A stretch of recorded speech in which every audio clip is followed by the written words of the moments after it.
So hi guys, welcome back to the ICC Women's T20 World Cup of 2026. It's match number 15 of this Women's T20 World Cup of 2026. Pakistan women taking on Bangladesh women. Pakistan suffering defeats in their first two games, losing against India and South Africa. And Pakistan will be desperate to get a win here because another loss will mean that Pakistan will be eliminated from this tournament officially. And as far as Bangladesh women are concerned, they won their opening game against Netherlands, but then they lost their previous game against Australia by a big margin. The batting, in fact, they could only score 77 runs, batting out their entire 20 overs. It was kind of an embarrassment because normally these days you don't bat out the full 20 overs and score 77 runs. That indeed showed that Bangladesh are lacking in batting firepower. So today Bangladesh will be looking to correct that. And surprisingly, Bangladesh women winning the toss and electing to bat first today. And I think maybe because Bangladesh realized the importance of putting runs on the board, and that will be possible if they can post around 140 to 150. Might be a good total against Pakistan. So if you look at the team changes for today, Sanjida Meghla comes into the playing 11 for Bangladesh women. And as far as Pakistan are concerned, Tasmia, let's look at the changes. The Bangladesh woman, Sultana Khatun, has been dropped and Sanjida Meghla comes into the playing 11. And as far as Pakistan are concerned, Saira Jabin and Tasmia Rubab come into the playing 11 in place of Natalia Parvez and Ramin Shamim. So these are the changes made by the teams. So 1 over has been bowled. Bangladesh women are 5 without loss after 1 over. And now Fatima Sana. Fatima Sana is the new bowler into the attack. Bowled really well in the previous game as well. A really good all-rounder for Pakistan. Is going to be bowling the second over of this innings. Dilhara on strike. Oh, looking to play across the line. Appeal for LBW. Umpire says not out. Dilhara Akhtar has been a little guilty of playing across the line on a few occasions. You need to be careful. Another dot ball to start the over. Pakistan have lost to India and South Africa. They have another tough game against Australia, which they might lose. So they'll be wanting to at least defeat Bangladesh and Netherlands if they can. Second ball of the over. Oh, swings it in the air, leg side. And it's going to be taken at mid-on.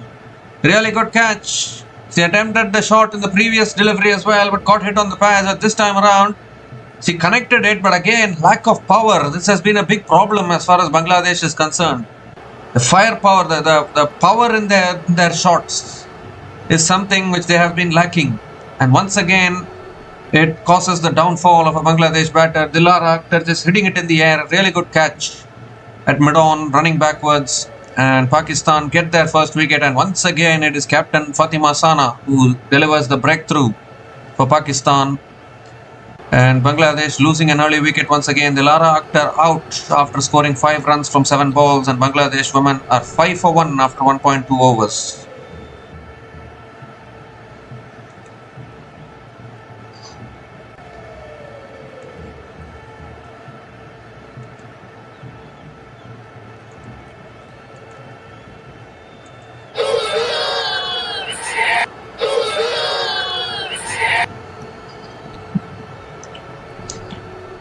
So Sharmin Akhtar is the new batter to the crease, coming in at number 3 for Bangladesh. I think mostly the loser of this game will be getting eliminated, that is for sure. Australia women winning the afternoon game against Netherlands women by a mammoth margin of 98 runs. I have to say that Netherlands put up a really good fight. That's a wide down the leg side from Fatima Sana. Has to reload that one again. Netherlands put up a really good fight in the first game. Australia batted first and put up a score of 220. And at least Netherlands managed to score 121 in reply. They lost by 98 runs. It is a massive margin, but a team like Netherlands, you can expect only so much against a team like Australia, that is for sure. And Australia women have now made it 3 out of 3 They're still unbeaten in this World Cup. I'll just give you an interesting fact actually. Australia women have never lost in a group stage of a World Cup since 2020. The last time Australia women lost in the group stage of a World Cup was way back in 2020 when India defeated them in the group stage. Yes, Australia women have lost the previous two World Cups, but they lost in the semi-final. They went into the semi-final unbeaten and they lost the semi-final. Group stage, they have never lost for a long time now. That is one winning streak which is still going on as far as Australia women are concerned. Fifth ball of the over coming up. Oh, again appeal for LBW. That's absolutely plumb. Finger goes up. Second wicket in this over for Fatima Sana. And Bangladesh, once again, the batting department. Even if they take the review, it's not going to help them because that just kept low. It is absolutely plumb, I think. And Pakistan, what a start this is for them. Sharmin Akhtar has started to walk. Good decision to not go for the review. That ball kept low. It didn't bounce up at all. Sharmin Akhtar looking to play across the line. That's absolutely stone dead in front. And that is exactly what Pakistan wanted. Bangladesh, this was always on the cards, isn't it, for Bangladesh? Their batting is a huge problem. They just don't have the power in their shots. They don't have the power in their batting. Sharmin Akhtar out for a 3-ball duck and Bangladesh women are 5 for 2 after 1.5 overs.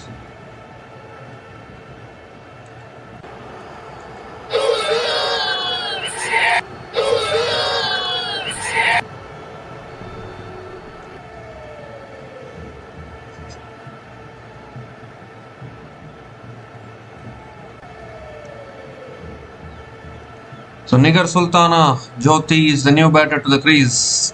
Even she has not batted at a high strike rate in this tournament. If Bangladesh keep playing like this, then I'm afraid they might not be able to win another game in this tournament. I don't know how the batting can be so bad. Last ball of the over coming up. That's too wide. Left alone by Nigar Sultana. Another dot ball to finish the over. Double wicket maiden over from Fatima Sana. And Bangladesh women in early trouble here. 5 for 2 after 2 overs.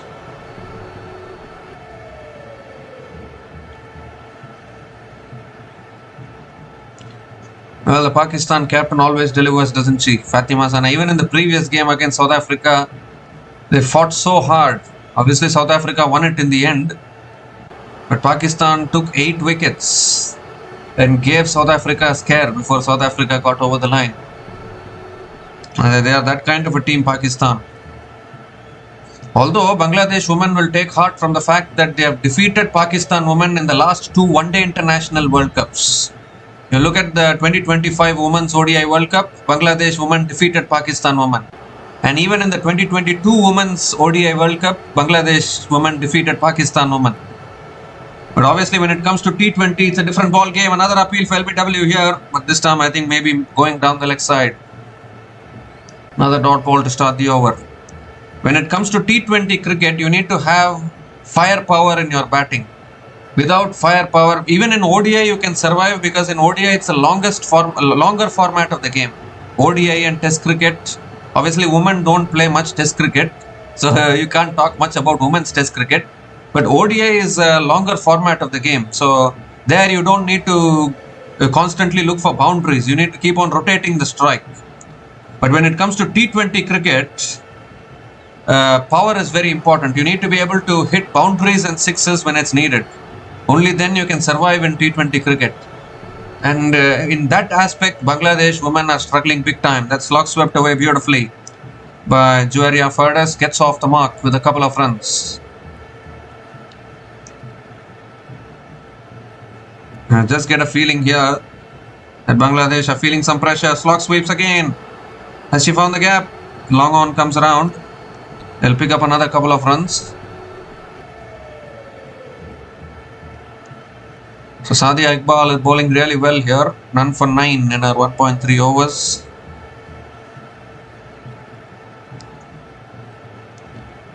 Well, Bangladesh did defeat Pakistan in the One Day International World Cup last year. Can they do a repeat? Can they do it in the T20 format as well? That is the big question.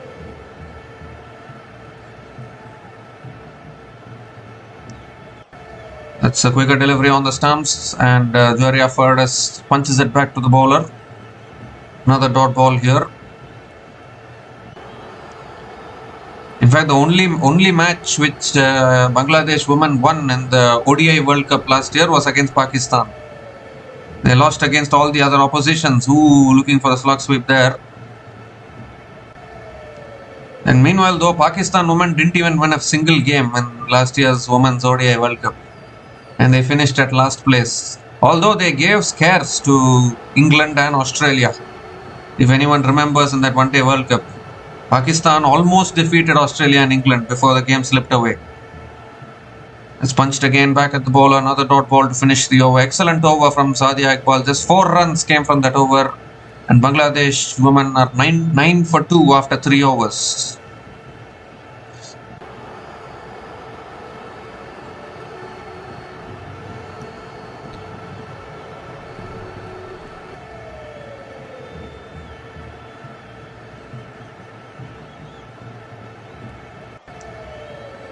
It's going to be a hard task for Bangladesh unless they have a good day with the bat.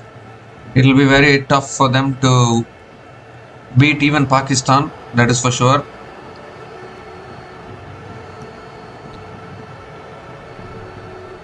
They have a good enough bowling unit, but the batting has to contribute. That's a good Yorker there, swinging away from the right hander, reached the outside edge. Nigar Sultana. Fatima Sana continuing into her second over. It's a fantastic start this. I think it's a good decision for Bangladesh women to win the toss and bat first. Because they think that if they can post close to 140 and 150, that could be competitive scores to defend. But the thing is that you need to post 140 and 150. That in itself is a task as far as Bangladesh are concerned. Again outside the off stump. Looking to punch it away but unable to make connection. Another dot ball.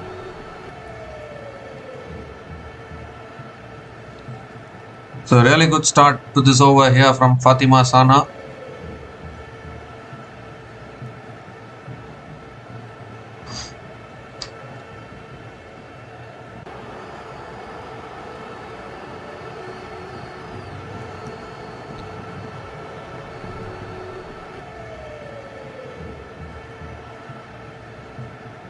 Third ball of the over coming up. Down the track, drives it straight to point. Another dot ball. Three consecutive dot balls from Fatima Sana. Outstanding spell. She hasn't gone for a run so far, and she has already picked up 2 wickets in just 1.3 overs. Captain leading from the front for Pakistan, although the team has been underperforming for quite a long time now.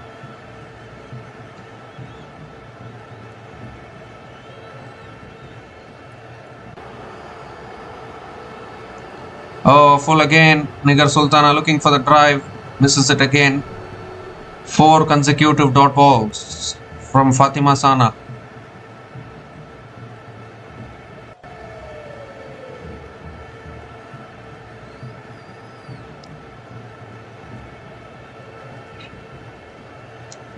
So Nigar Sultana not yet off the mark. He's faced 5 balls, still on 0.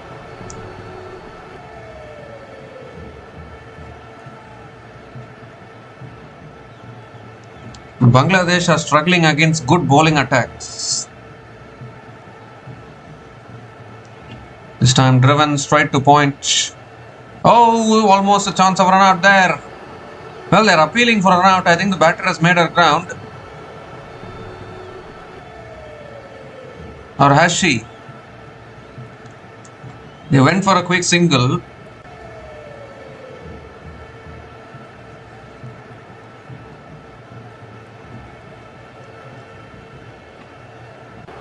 Yes, they have. The batter has made her ground, so it will be not out. For a moment, Juaria Fernandez would have had her heart in her mouth there. A direct hit from point. but still the batter making the ground.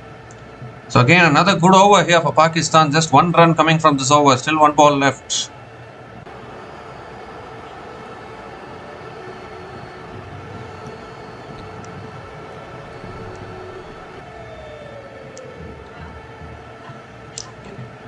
The last ball of the over coming up. Jaria Furdas on strike.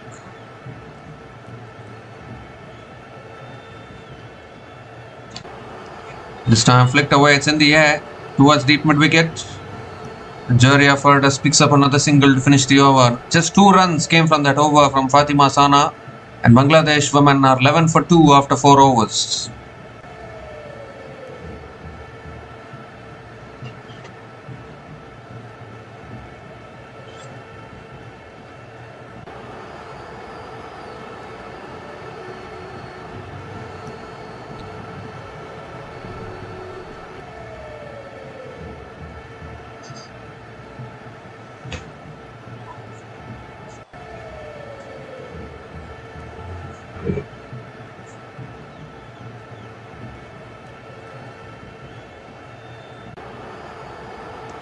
So, a new bowler into the attack for Pakistan women.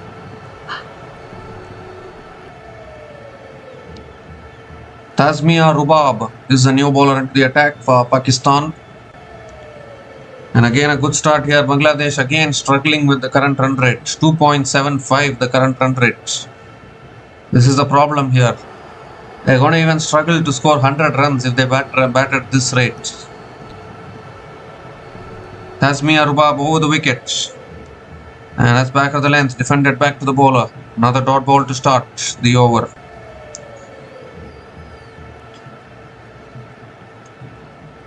Well, you've got to find the boundaries. You cannot keep on defending and taking the singles.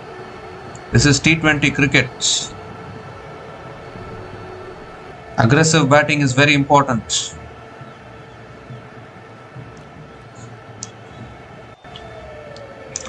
And that is exactly what she's trying. Swings it leg side. Good fielding at deep square leg.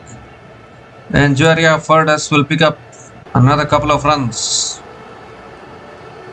That is exactly what she tried there. She wanted to take the aggressive option.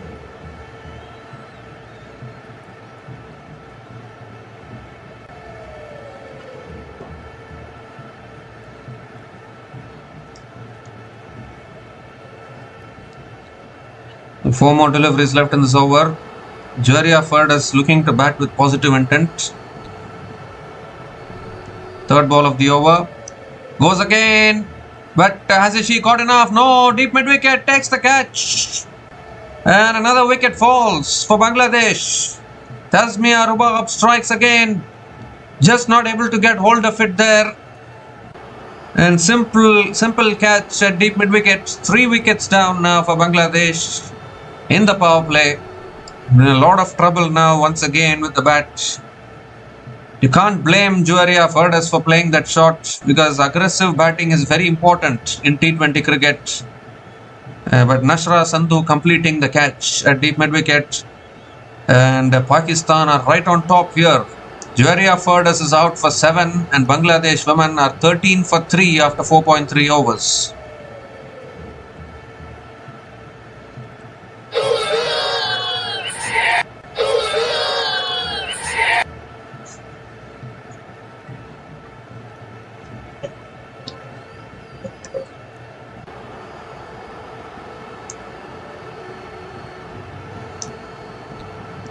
So Shobana Mostri is the new batter to the crease, coming in at number 5.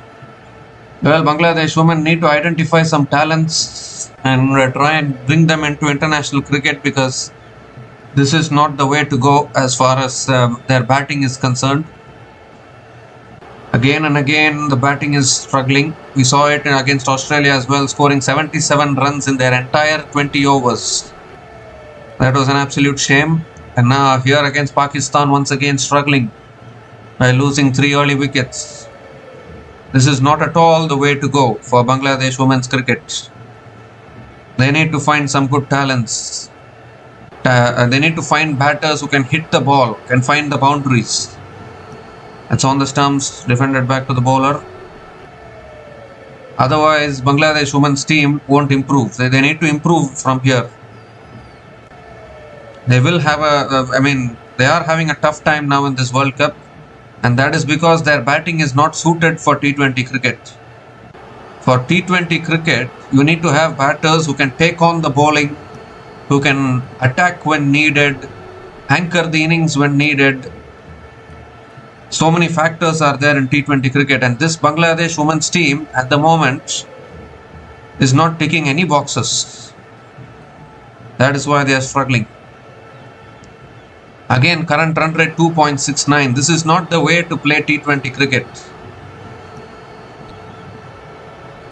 Clearly, Bangladesh women are lagging behind when it comes to T20 cricket. They can survive in ODIs by playing like this, but not in T20 cricket, because T20 is a fast format. You need to be able to bat fast. That's flicked away by Shobana Mostri towards deep square leg.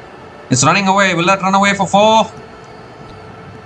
Oh, the ball slows down in the outfield, but Shobana Mostri will get off the mark with 3 runs to finish the over. So 5 runs came from that over, including the wicket of Joria Ferdas, and Bangladesh women are 16 for 3 after 5 overs.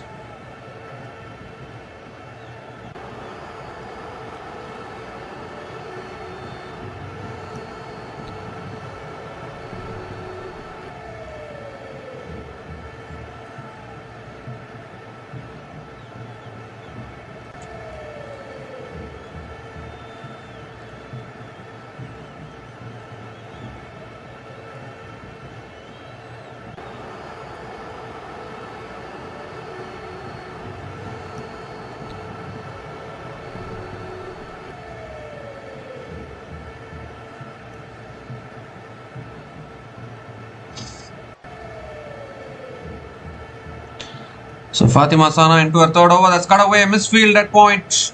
And that'll run away for 4. Short and wide from Fatima Sana. And finally, the first boundary of the innings. In fact, the second boundary of the innings comes on the bat of Shobana Mostri. Her first boundary in this innings. Much needed boundary for Bangladesh.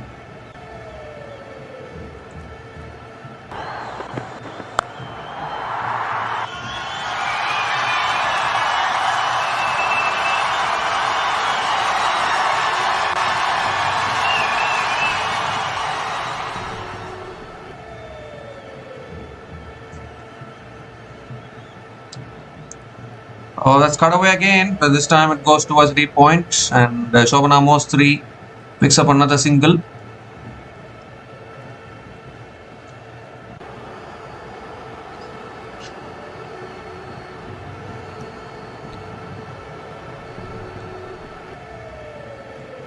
So Nigar Sultana Jyoti is back on strike.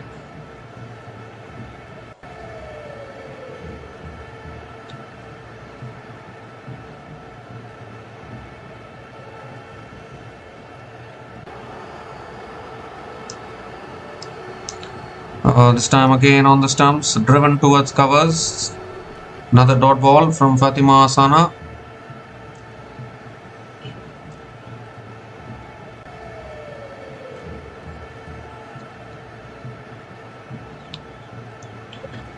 So still in the power play, 21 for 3 after 5.3 overs, struggling.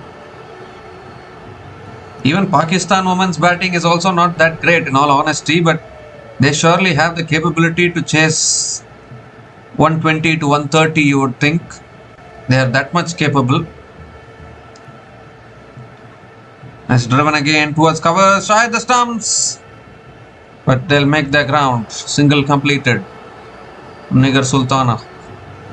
I think the captain itself has to lead from the front in terms of finding boundaries. And Nigar Sultana herself has struggled with maintaining the strike rate. Batting way too slowly is not the way to score runs in T20 cricket.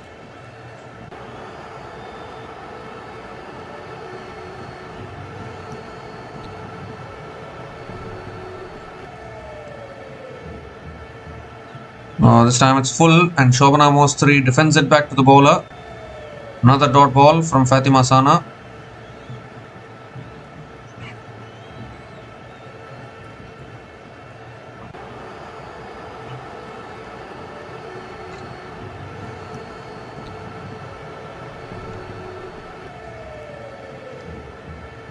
So at the moment, we look at the points table. Australia women are at the top of the table with 3 wins from 3 games. India women also unbeaten, 2 wins in 2 games. Obviously, tomorrow there's a huge game on the cards with India women taking on South Africa women, and if India manage to win that, then I think India will make it through to the semis. Because after that, South Africa will be under a lot of pressure. If they lose against India tomorrow, it will be their second defeat, and they would have lost against both Australia and India. So if India then go on to defeat Netherlands and Bangladesh, then India women will make it through to the semis. So very important game tomorrow. As we see another single to finish the over. 7 runs came from that over from Fatima Sana, and Bangladesh are now 23 for 3 after 6 overs after the power play.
So we come to the end of the drinks break, and Tasmia Rubab is back into the attack now for Pakistan. Going to come over the wicket to Shobana Mostri.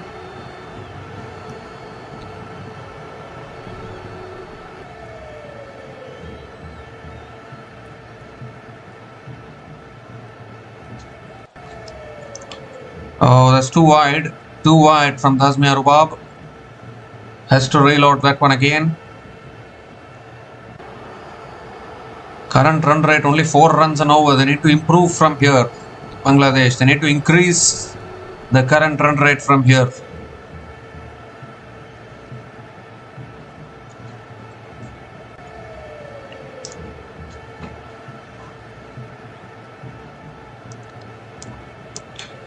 This time full driven past point and out towards deep extra covers, and Shobana Mostri picks up another single.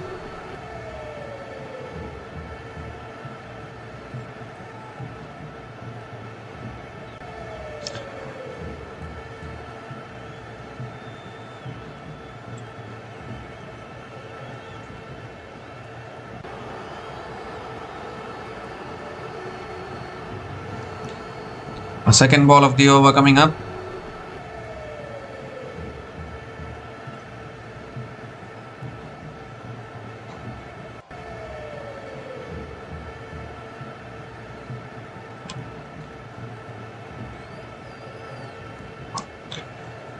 This time defended again by Nigar Sultana towards covers.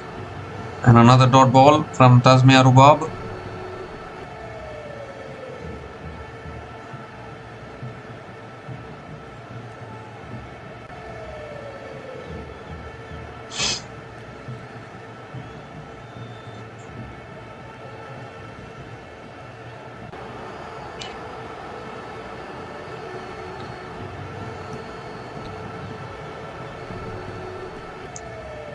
Edged past the keeper, and that'll be runs.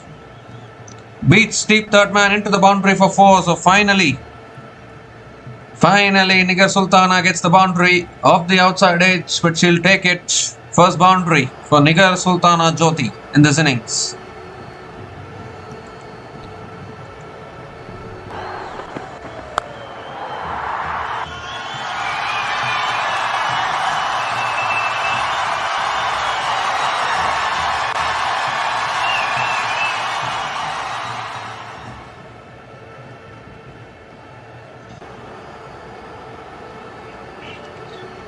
Three more deliveries left in this over.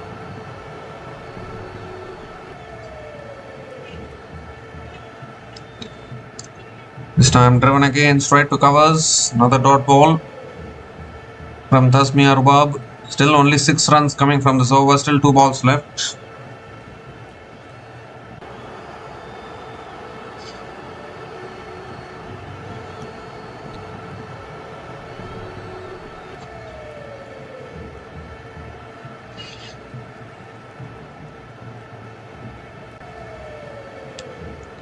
Two more deliveries left in this over. That's driven again. Oh, misfield. Misfield at point. And that'll run away for 4. Bad misfield there. Nigar Sultana picks up the second boundary in this over. But that should have been a dot ball in all honesty. But it's raced away for 4.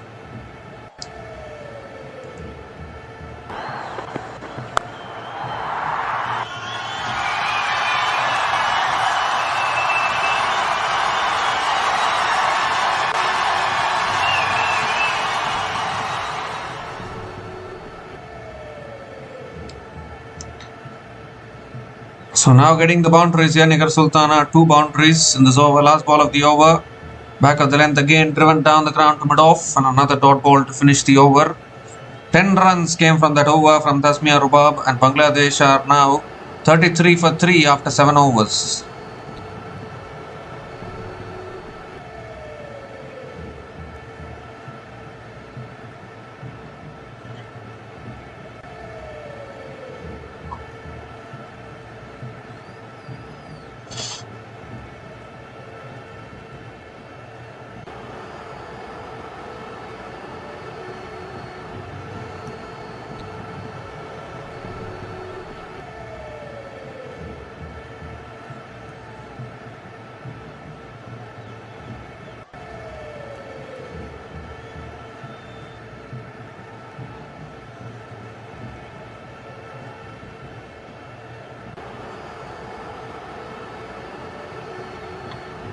So Nashra Sandhu, this is the new bowler into the attack for Pakistan, and that's on the pads, flicked away by Shobana Mostri towards deep square leg. Will come back for 2.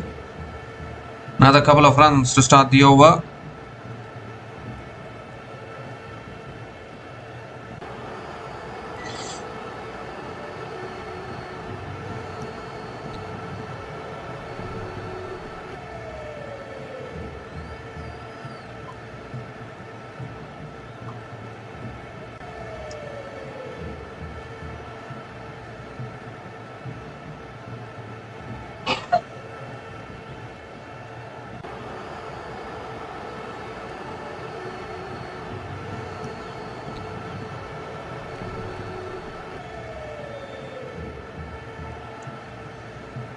This time tossed up again and defended back to the bowler.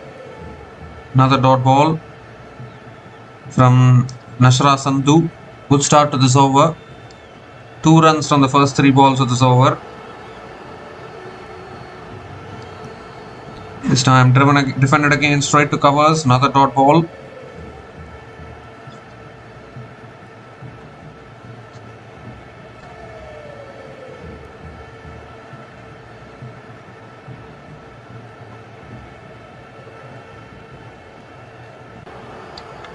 Oh, this time looking to flick it away. It was in the air for a while, but straight to mid wicket again.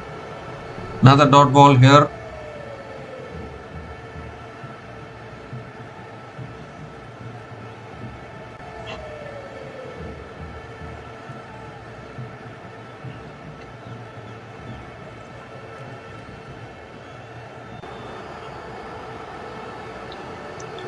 This time short, pulled away towards deep square leg for 4.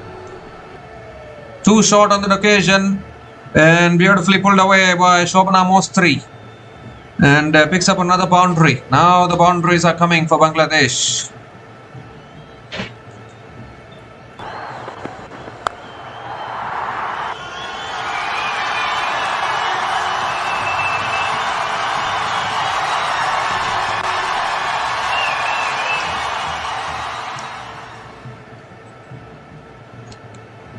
This time tossed up and Shobana Mostri defends it back to the bowler. Another dot ball to finish the over. 6 runs came from that over from Nashra Sandhu, and Bangladesh women are 39 for 3 after 8 overs.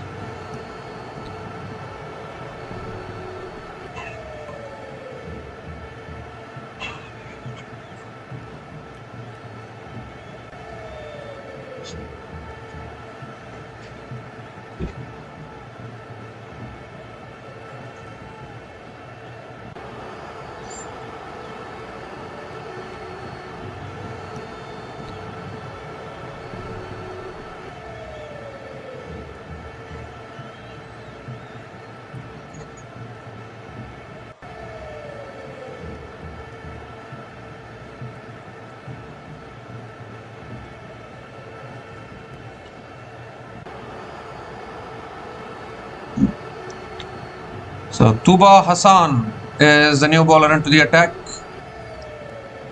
Has tossed up again, and Nigar Sultana drives it towards covers and picks up another single to start the over.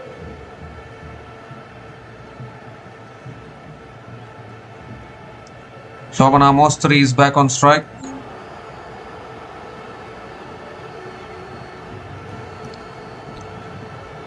This time short and wide, cut away beautifully by Shobana Mostri, and they'll run away for 4. Shobana Mostri is the one batter who is trying to bat at 100 plus strike rate. Once again tossed up outside the off stump and put away in style, picks up her 3rd boundary in this innings.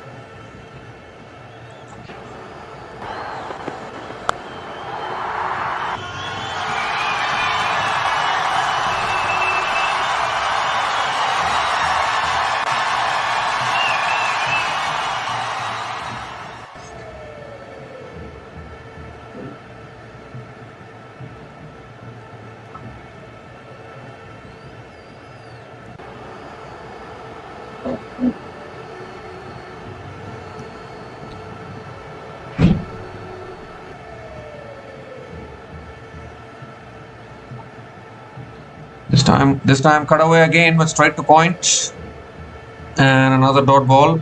In fact, they have taken the single. Tuba Hassan picks up another single. Shobana Mostri picks up another single. Nigar Sultana is back on strike.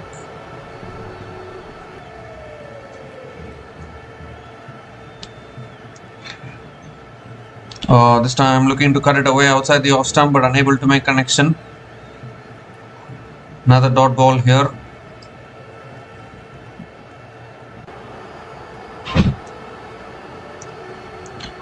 This time pulled away leg side, down the ground to long on. And Shobana Mostri picks up another single. One more delivery left in this over. Nigar Sultana picks up the single. Shobana Mostri is back on strike. One more delivery left in this over. This time it's tossed up, driven again, past that fielder at covers, towards deep extra covers. Another single to finish the over. So 8 runs came from that over from Tuba Hassan. And Bangladesh are now 47 for 3 after 9 overs.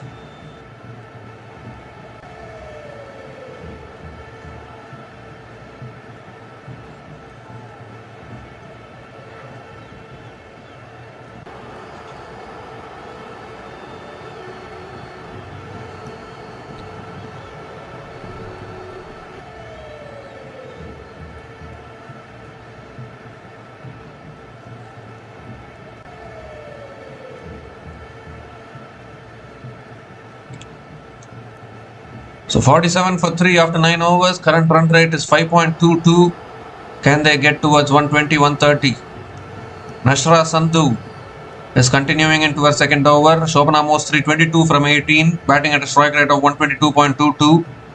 Cuts it away again straight to point. And another dot ball to start the over.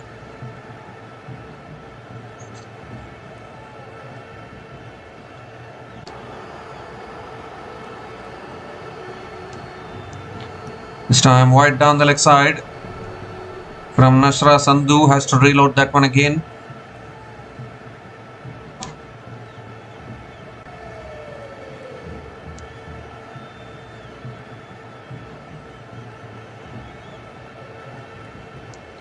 Third ball of the over coming up.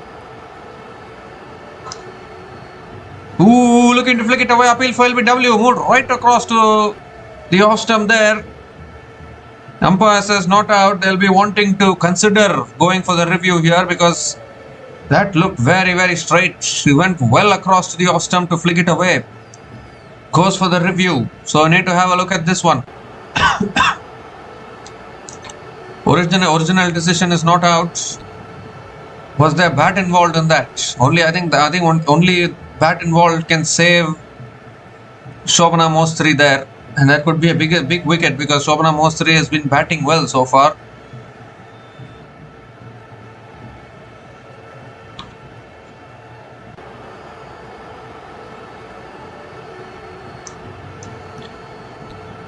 Now that looks very, very tight. It looks like it could be out actually, in all honesty. No bat involved in that. We'll move on to ball tracking, but that looks very, very plumb, I think.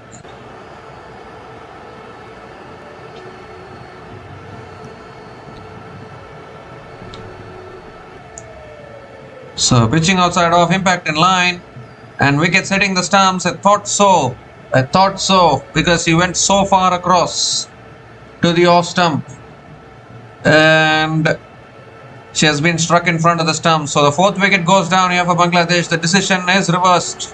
Finger goes up. And Nashra Sandhu gets a breakthrough. And it's a big wicket because Shobana Mostri was starting to open up, starting to find the boundaries. But she has been dismissed, and Pakistan once again right on top in this game. Shobana Mostri departs after scoring 22 from 19 balls, and Bangladesh women are 48 for 4 after 9.2 overs.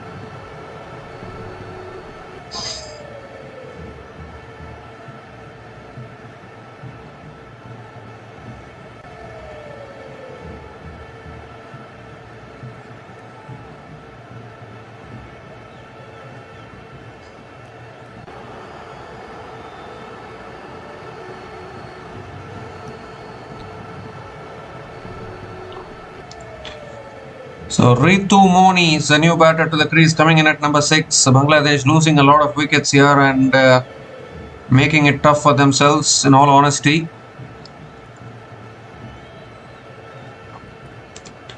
Four more deliveries left in this over.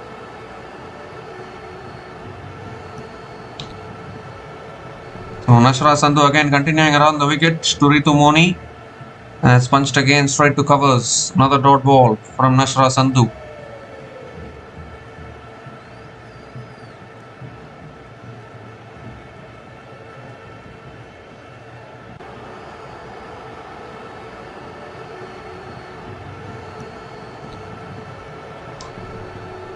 This time again, beautifully bowled. Another dot ball here. So just one run coming from this over and the wicket of Shobana Mostri as well.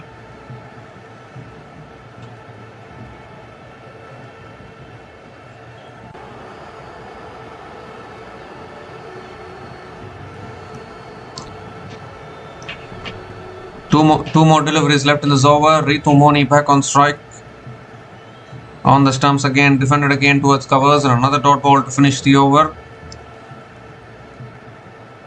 In fact, still one more delivery left in this over. Last ball of the over. Ooh, almost hitting the pads there. You should not move across to the off stump every time. The batters are moving so much across and exposing their pads. So just one run came from that over, including the wicket of Shobana Mostri, and Bangladesh women are 48 for 4 after 10 overs at the halfway mark of this innings.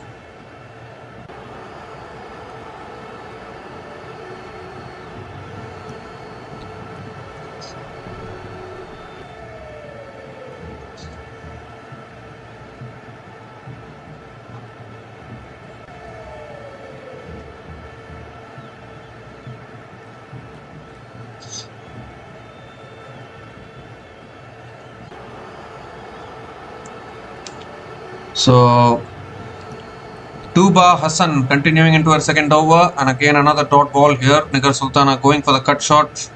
And Nigar Sultana's own form has been a concern in all honesty. Tossed up this time, driven again straight to covers. Another dot ball here.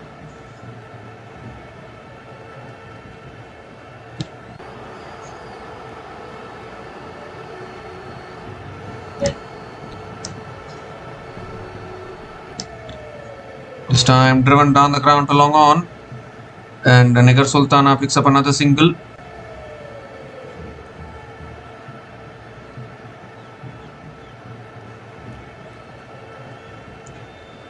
Ritu Moni is back on strike. 3 more deliveries left in this over.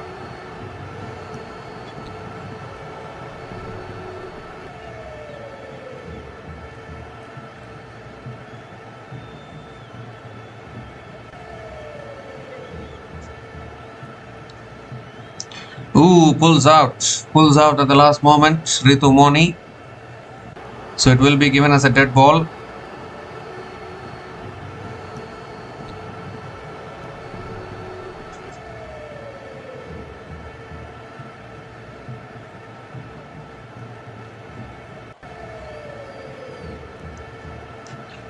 So 3 more deliveries left in this over.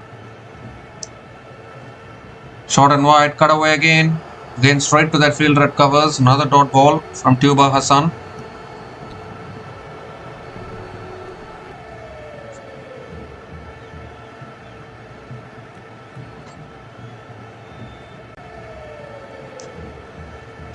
Oh, there's an appeal for a catch. Caught behind and the finger goes up. A little bottom edge strangled down the leg side. And straight away Ritu Moni goes upstairs for the review. Looking to challenge that one. Was there just a little bit of bat involved in that? We've seen these kind of dismissals before, strangles down the leg sides. We have seen it. And Bangladesh women continuing to lose wickets here. Number 5 it is, going down.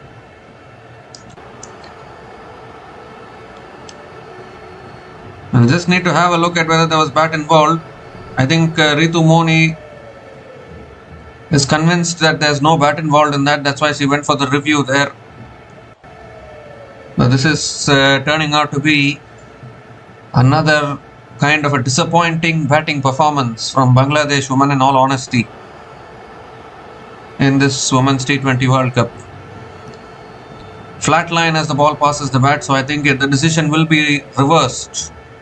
It will be not out. Good review from Ritu Moni.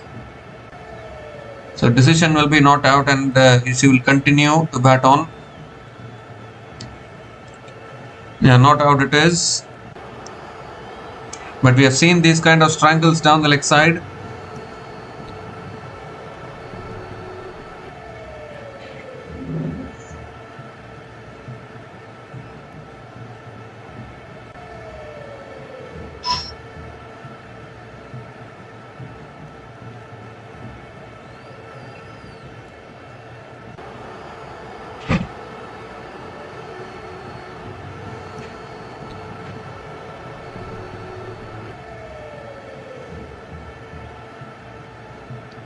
Two more deliveries left in this over. That's swept away again by Ritu Moni towards deep mid wicket and picks up another single.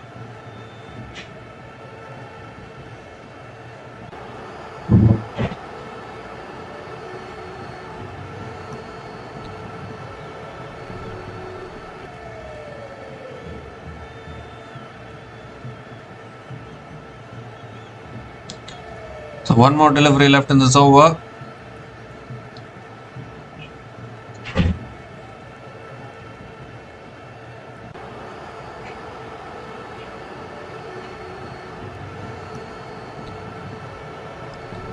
The last ball of the over coming up.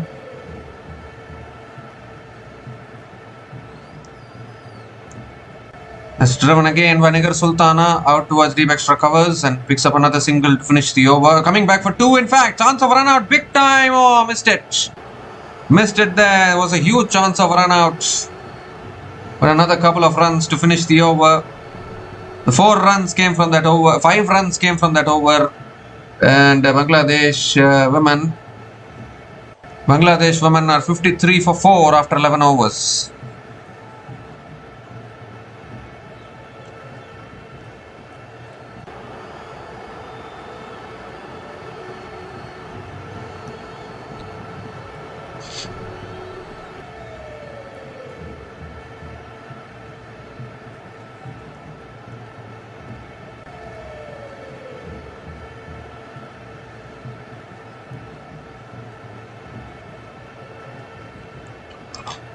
And this time tossed up on the stumps and a little bit of an inside edge from Ritu Moni and picks up another single. Nashra Sandhu continuing into her 3rd over.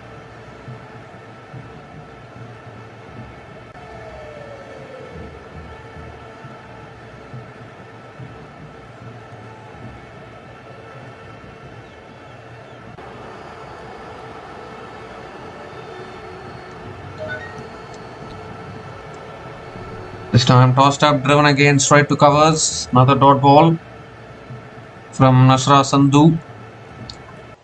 They're just not able to get the boundaries here.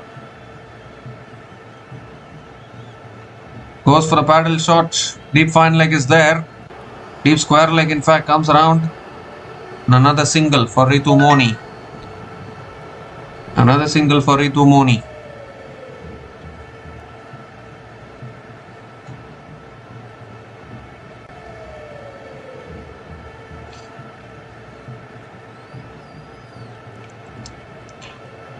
This time looking to sweep it away leg side but unable to make connection. Another dot ball from Nashra Sandhu.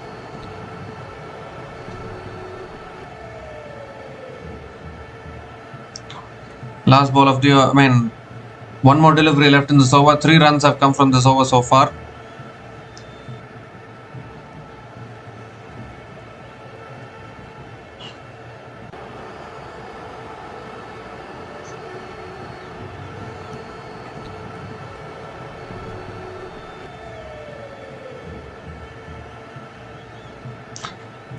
This time cut away by Nigar Sultana straight to covers.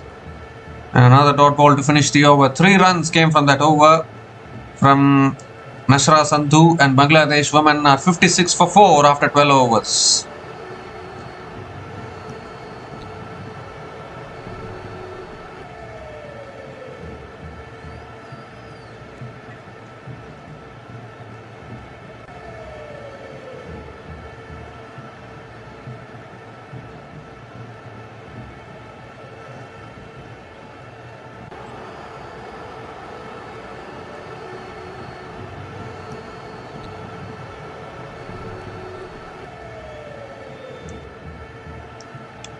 So Tuba Hassan continuing into her 3rd over and swept away again down the ground to long on, and picks up another single here to start the over. Ritu Moni.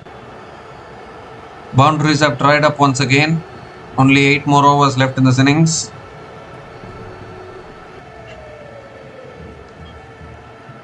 This time cut away again towards deep extra covers, and Nigar Sultana picks up another single.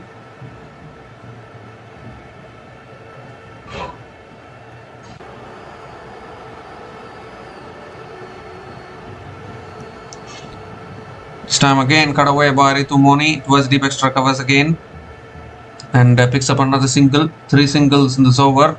Still 3 balls left.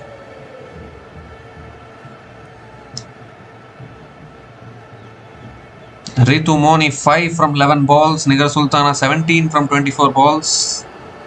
Clearly eating up deliveries. Uses her feet and gets it past mid-off. That's the boundary they wanted. Finally gets the boundary. Just as we were talking about the boundaries drying up. Really good use of the feet there from Nigar Sultana. Picks up her 3rd boundary in this innings. They need plenty more of that to increase the current run rate.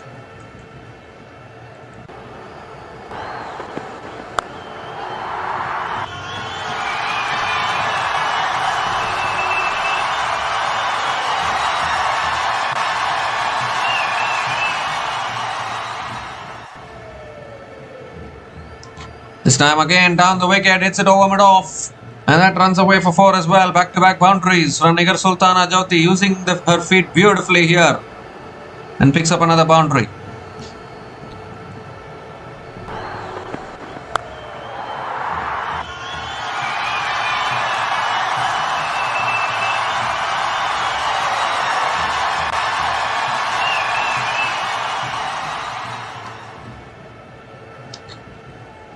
This time pulled away again towards deep mid-wicket and picks up another single to finish the over. 12 runs came from that over, and Bangladesh women are 68 for 4 after 13 overs.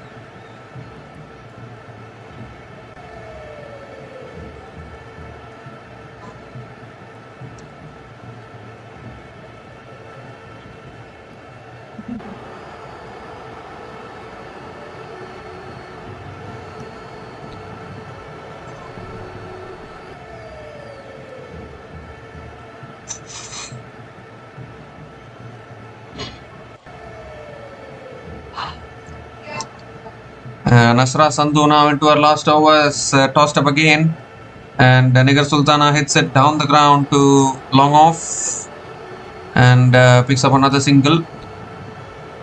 Ritu Moni is back on strike. This time again driven straight to covers. Another dot ball here.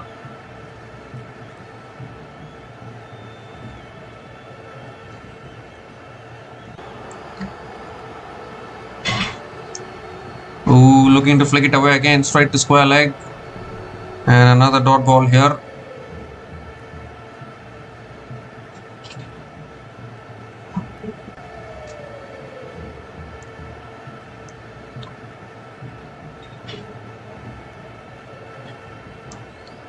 This time flicked away again towards deep mid wicket, picks up another single.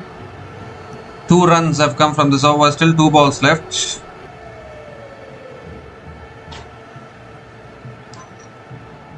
Nigar Sultana back on strike. She's been using her feet really well. Needs to get some boundaries here. Goes for the sweep again towards deep mid-wicket and picks up another single as well. 3 singles in this over, still 1 ball left.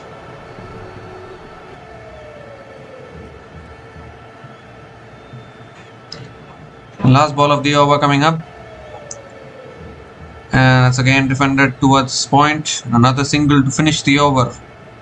A good over from Nasra Sandhu. 4 runs came from that over, and Bangladesh are now 72 for 4 after 14 overs.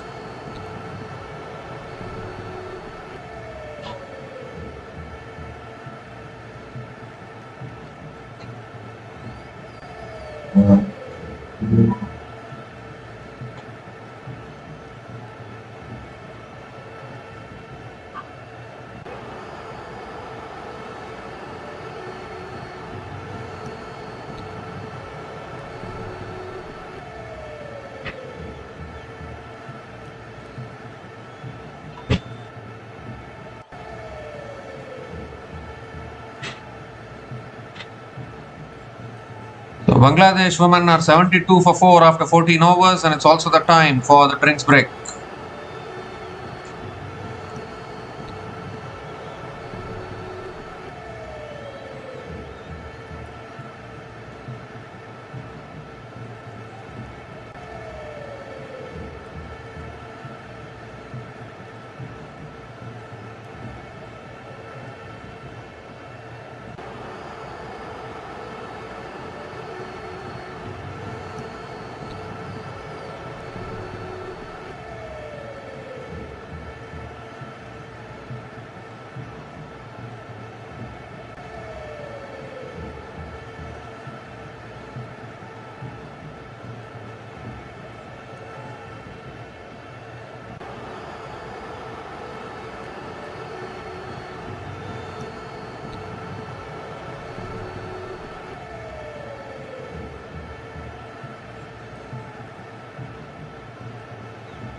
So we come to the end of the drinks break and Tuba Hassan is into her last over now. A big discussion there from former Pakistan player Wahab Riaz, having a discussion with all the Pakistan women's players, maybe discussing where and how to bowl.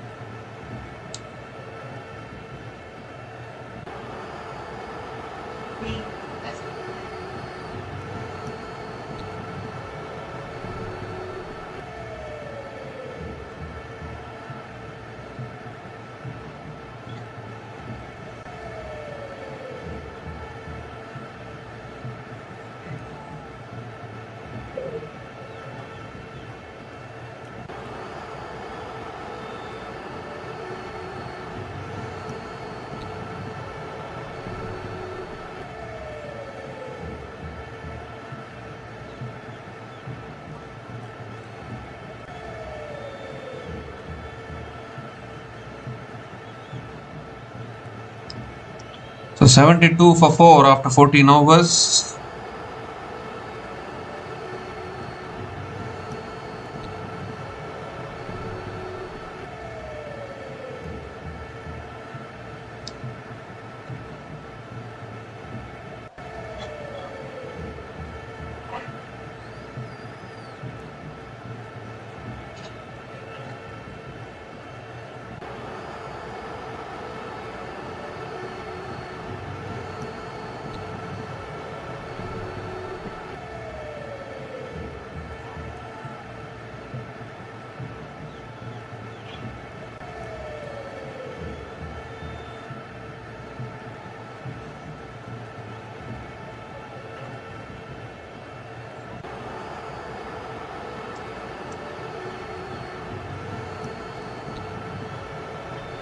So the accelerate phase is going to begin here and Tuba Hassan is going to be bowling her last over.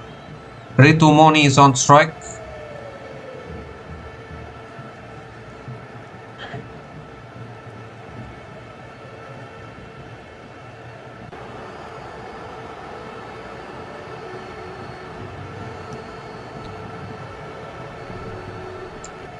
So Ritu Moni on strike. Here's Tuba Hassan. Comes down the wicket, swings it in the air, down to long on, taken, another wicket falls straight away after the drinks break. Ritu Moni using her feet, simple catch at long on, and the 5th wicket goes down for Bangladesh women here, and it's becoming even more tough now to post a competitive total on the board. She hadn't hit a boundary for quite a long time now. Ritu Moni coming down the wicket, looking to take on the bowling, but holds out at long on. 5th wicket goes down, half the side dismissed for Bangladesh women here. Ritu Moni departs after scoring 7 from 16 balls, and Bangladesh women are 72 for 5 after 14.1 overs.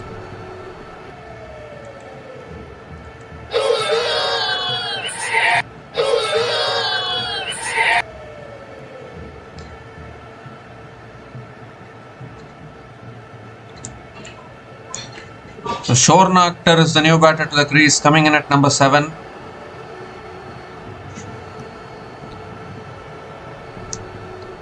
There's still Rabia Khan, Nahida Akhtar to come in. Rabia Khan can also play the big shots.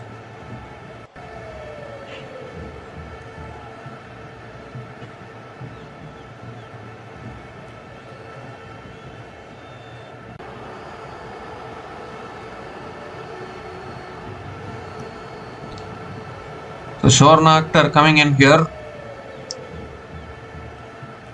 as actually 5 runs came from that over from Tuba Hassan, and Bangladesh women are 77 for 5 after 15 overs.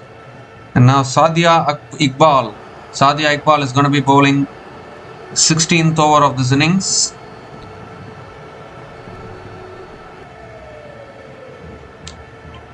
As Shorna Akhtar again picks up the single to start the over. Gives the strike back to Nigar Sultana.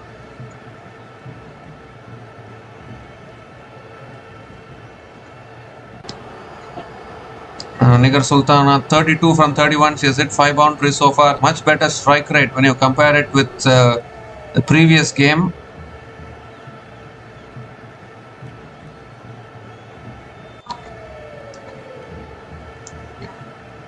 Moves across the stumps, cuts it straight to covers. Another dot ball here from Sadia Iqbal. Projected score is showing 117. They need to first reach 100 runs from here.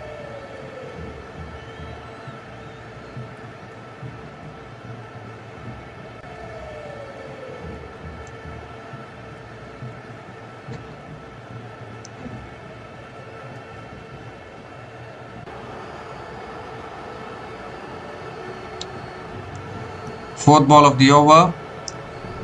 This time flicked away again towards long on, and Nigar Sultana picks up another single.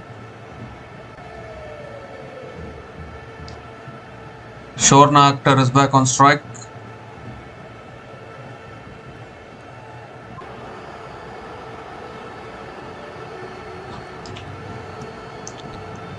Down the track, hits it down the ground to long on. Shorna Akhtar picks up another single as well.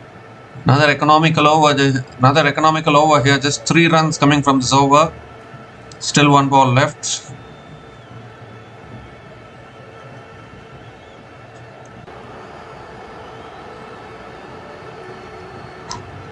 The last ball of the over. Oh, goes for the drive. Appeal for a stumping here. Umpire says not out. It's another dot ball to finish an over. An excellent over from Sadia Iqbal. Just 3 runs came from that over. And Bangladesh women are 80 for 5 after 16 overs.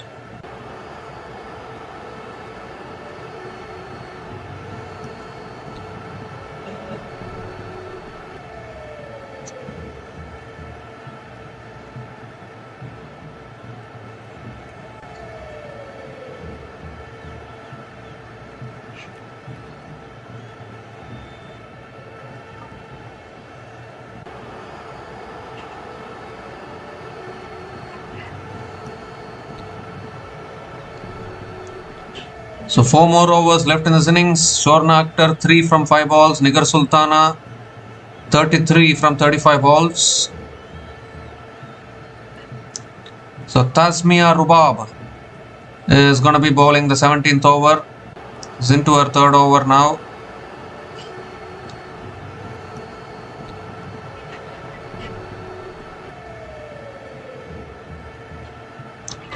Shorna Akhtar is on strike. This time pulled again down to long on, and Shorna Akhtar picks up another single to start the over.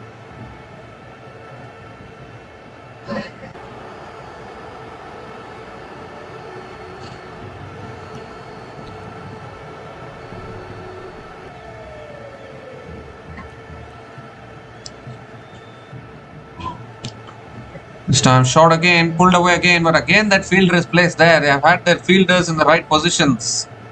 Pakistan. Another single for Nigar Sultana.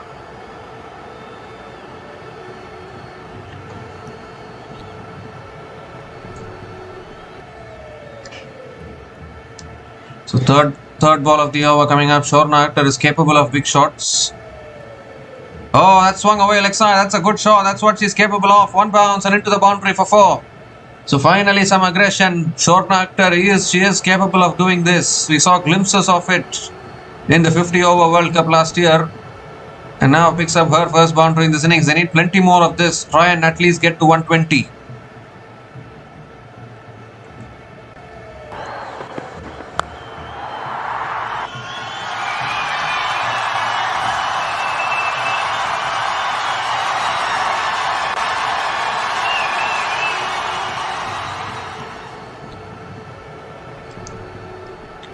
This time gives herself room, drives it down the ground towards long off, and Shorna Akhtar picks up another couple of runs.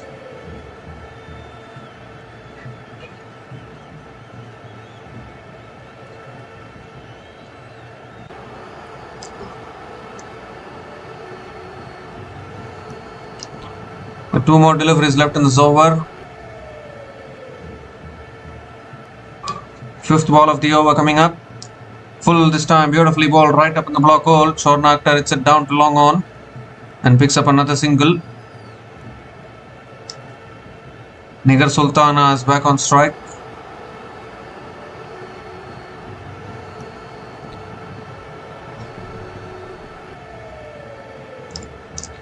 Last ball of the over coming up. Flicked away this time by Nigar Sultana out towards deep square leg. Gonna push for 2 here.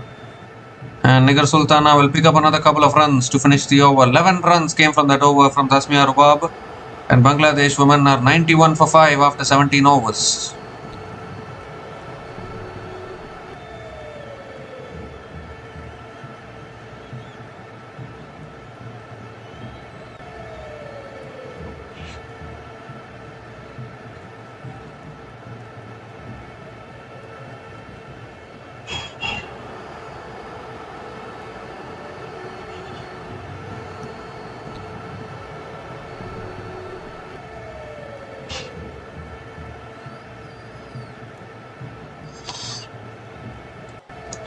So 3 more overs left in this innings.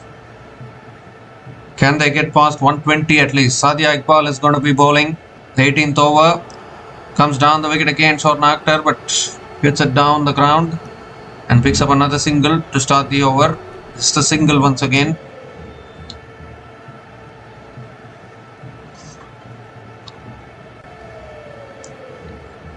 Nigar Sultana back on strike. Goes for the reverse in the air and simple catch. Simple catch at point. And the captain of Bangladesh women has to go. She's reverse swept it straight into the hands of that fielder there. She'll be very, very disappointed. And Sadia Iqbal gets her first wicket. 6th wicket goes down for Bangladesh. And more importantly, their captain has been dismissed. Although even their captain is very, very, she's struggling to play the power shots. But Nigar Sultana has gone after a good knock of 36 from 38 balls. And Bangladesh women are 92 for 6 after 17.2 overs.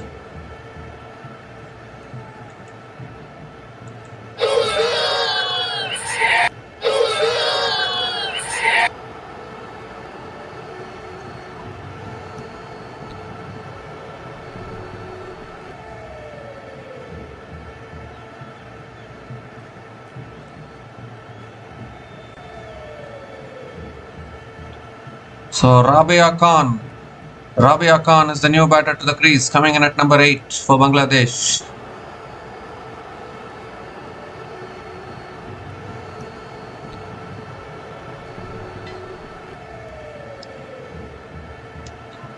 So third ball of the over coming up from Sadia Iqbal.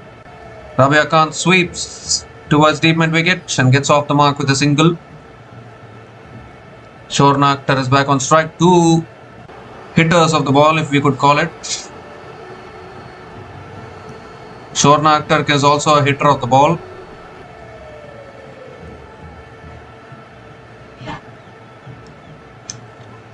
Gives herself room, hits it straight back down the ground.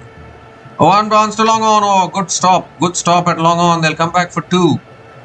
Another couple of runs for Shorna Akhtar. No sixes in this innings so far for Bangladesh. And that clearly shows how much their batting is struggling in T20 cricket.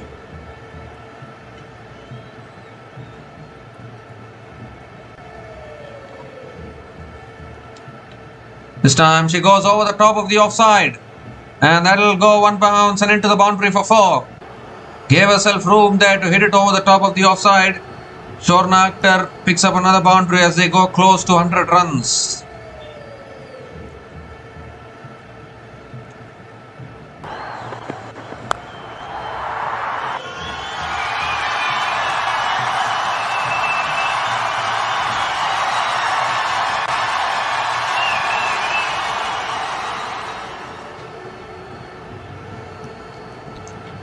Last ball of the over, driven down the ground towards long off. Shorna Akhtar picks up another single to finish the over. 9 runs came from that over, including the wicket of Nigar Sultana, and 100 comes up for Bangladesh. Bangladesh women are 100 for 6 after 18 overs.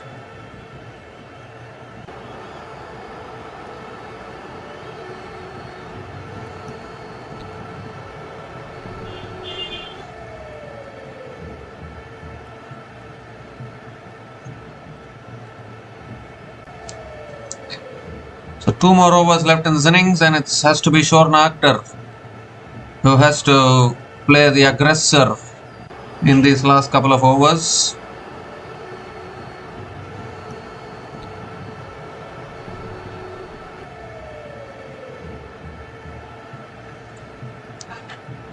So Tasmia Rubab bowling the penultimate over. Shornacker on strike. And she smacks it down the ground to long off. Long off comes around. Good fielding at long off. And Shornacker will pick up another couple of runs to start the over. Shornacker is just the kind of batter you need at this stage. 21 from 14 balls with 2 boundaries at a strike rate of 150. But unfortunately, too many batters for Bangladesh are not having that power hitting capability. Nigar Sultana has to improve her power hitting abilities. That's pulled away leg side again towards deep mid wicket. And will again push for 2 here. And he'll get 2 once again. Another couple of runs for Shornacker.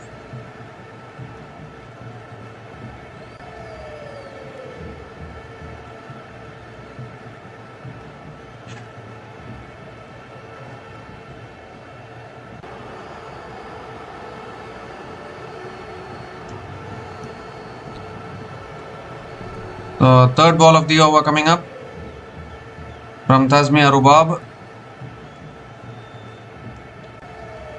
And that's punched away. It's in the gap. Beats that fielder at covers. And that will slowly run away into the boundary for 4. Beautiful placement there from Shornacker. And an important boundary here for Bangladesh women. Third boundary for Shornacker in this innings.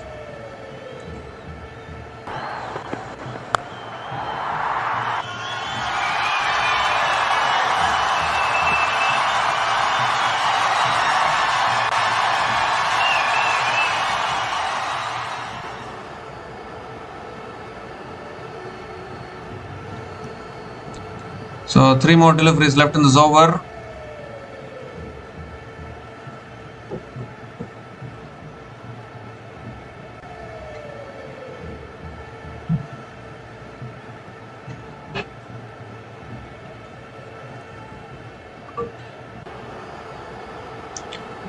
This time she smacks it down the ground to long on. And Shornacker picks up another single.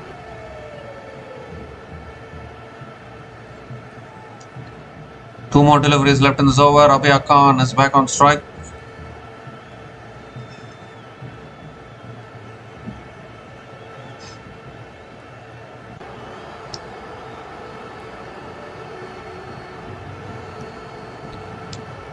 Fifth ball of the over.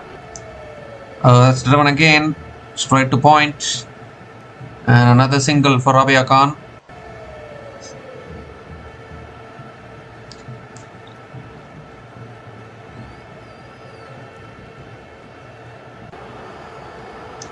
So 10 runs have come from this over. Still 1 ball left and nearing 120 here. Slight improvement in the current run rate.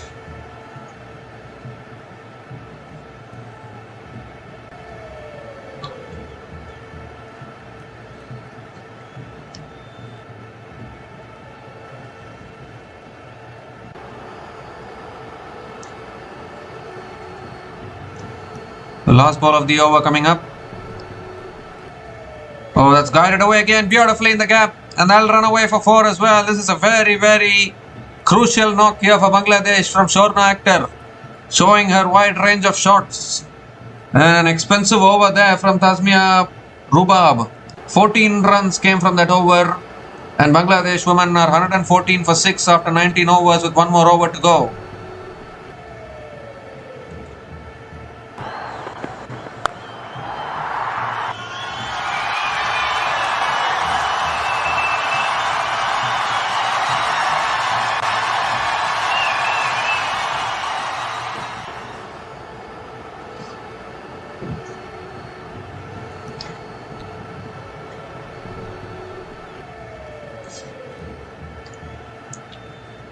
So 1 more over left in this innings and Shornacker now 32 from just 18 balls with 4 boundaries at a strike rate of 177.78 is looking to provide a good finish here for Bangladesh. Rabia Khan is going to be on strike though for the last over. Fatima Sana is going to bowl the last over for Pakistan. He's been so good so far, 2 for 9 in her 3 overs. Rabia Khan is on strike. Here's the last over. That's right up in the block hole. Rabia Khan digs it out. Chance of run out of the non-strikers, then misses the stumps. And they are looking to come back for two. No, they are not. Oh, and has Rabia Khan hurt herself here in the process? Important thing was to get Shorna Akhtar back on strike. She put in the dive there, Rabia Khan. Oh, that would have been close had she hit the stumps. Looking for the second run there. She's back on her feet. Second ball of the over coming up. Oh, right up in the block hole again. Digged out back to the bowler. Another dot ball from Fatima Asana. Really good delivery. Precious dot ball for Pakistan. 4 more deliveries left in this innings. Outstanding Yorker there from Fatima Sana.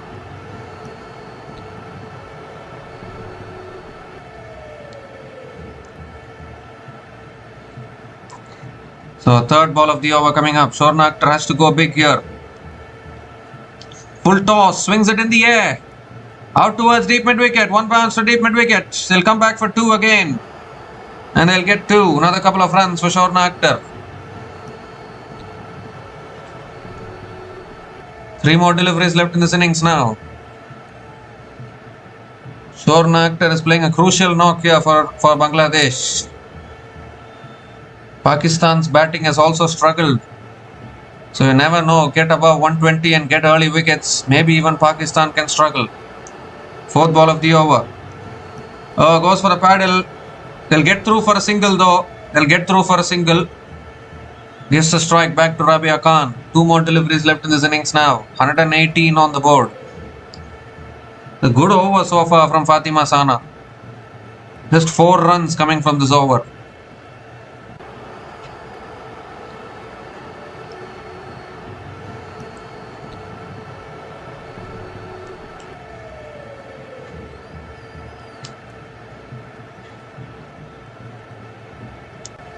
So 5th ball of the over coming up. Again, outstanding Yorker, digged out to point. And Rabia Khan picks up another single. So 5 runs coming from this last over. Still 1 ball left. Shorna Akhtar is back on strike. Outstanding bowling once again from Fatima Sana.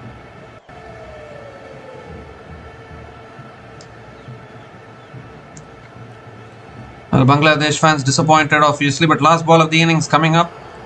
Shorna Akhtar on strike. Slow ball, drives it again, down the ground to long off. Might go for 4 here. It does. Beautiful way to finish the innings for Bangladesh. Shorna Akhtar finishes off with a boundary and they get past 120 in style. 9 runs came from the last over. What a knock this is from Shorna Akhtar. 39 from 22 balls. And she has taken Bangladesh women to a slightly better total, you would think. I don't know whether it's competitive enough to win a game, but definitely it could challenge Pakistan in all honesty, because we have seen Pakistan's batting struggle in the previous 2 games as well. So it could be game on for Bangladesh, and this could be a very, very crucial knock in the context of this game. This could be a very crucial knock from Shorna Akhtar that has taken Bangladesh past 120. So Bangladesh women finished their 20 overs on 123 for 6 at the end of their 20 overs.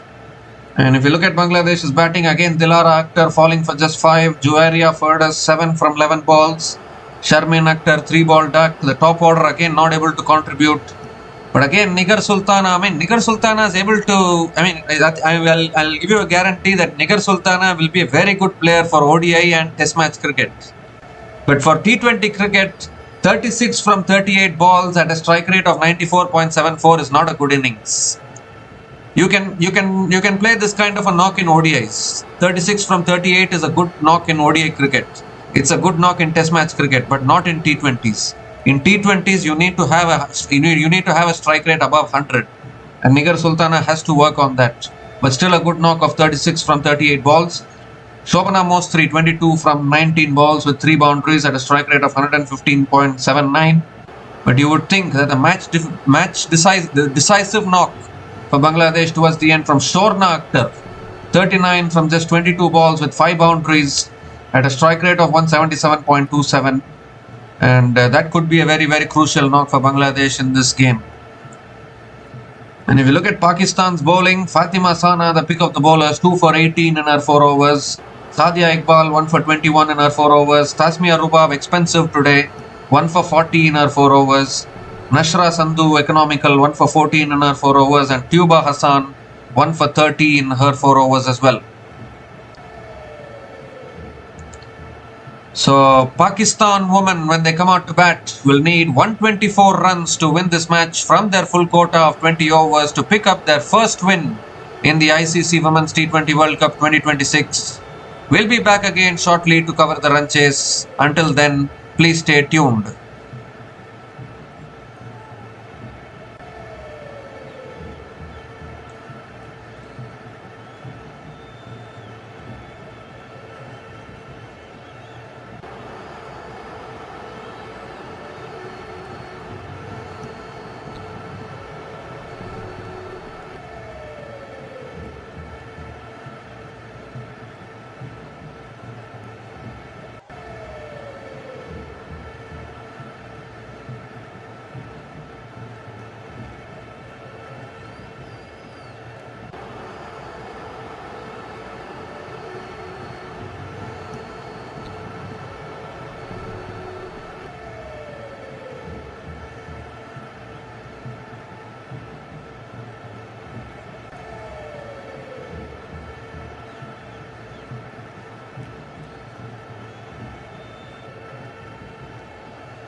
So hi guys, welcome back to the run chase here. Pakistan are off to a decent start in this run chase.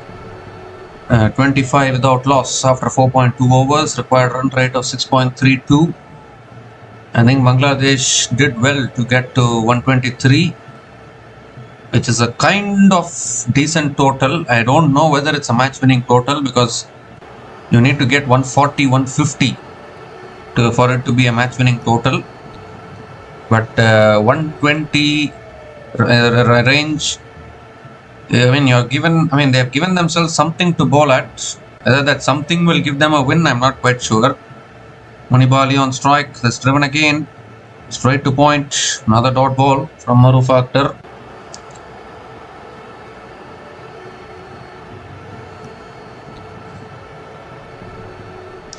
Munibali now has scored 11 runs from 17 balls with only 1 6 at a strike rate of 64.71. And at the other end, Feroza has hit 2 boundaries as well at a strike rate of 110.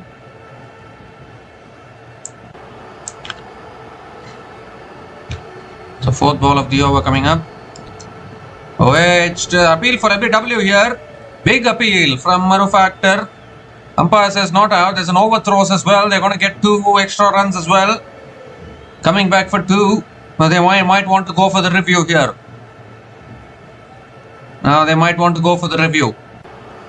There was a big appeal from the bowler. Only 1 review left for Bangladesh. And they don't look that interested to go for another review. So it will be not out and 3 runs to the total for Pakistan. I think that's missing leg big time. It's missing the leg stump, so it won't be out.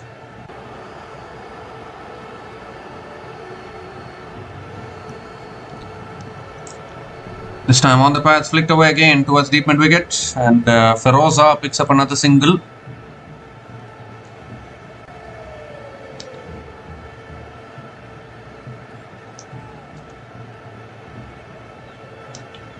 Pitching in line, impact was umpire's call and wickets was missing, and that's why they didn't go for the review there. They've already lost a review, Bangladesh, so they'll want to be careful a little bit before exhausting another review. Last ball of the over coming up, and that's driven away again out towards deep extra covers, and Munibali picks up another single to finish the over. 7 runs came from that over from Maruf Akhtar. And Pakistan women are 30 without loss after 5 overs.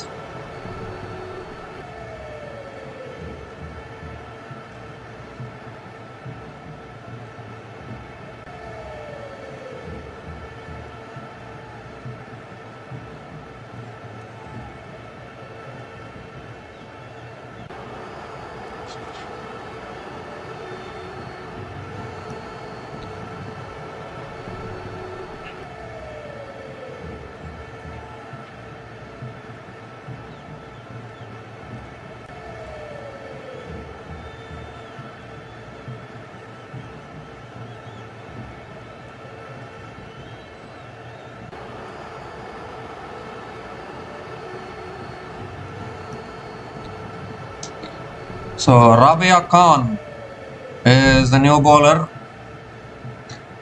Rabia Khan is the new bowler coming into the attack now for Bangladesh women. And she's going to come around the wicket to Munibali, who's on strike. And straight away Munibali sweeps, but square leg is in place. Another dot ball to start the over. Now this is going to be the period of play which is going to decide the things. Bangladesh, can they choke with spin? They have some good spinners with them. Second ball of the over coming up. Down the track again, pulls it away leg side towards deep mid wicket, and Munibali picks up another single.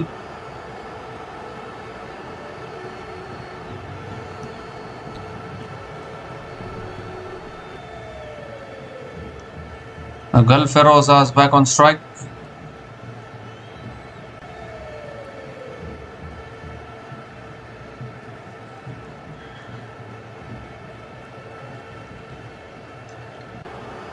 This time cut away, it's in the gap, beautifully played by Gul Feroza, and that'll run away for 4. Short and wide there from Rabia Khan, and Gul Feroza puts it away, picks up her 3rd boundary in this innings. That'll release the pressure for Pakistan.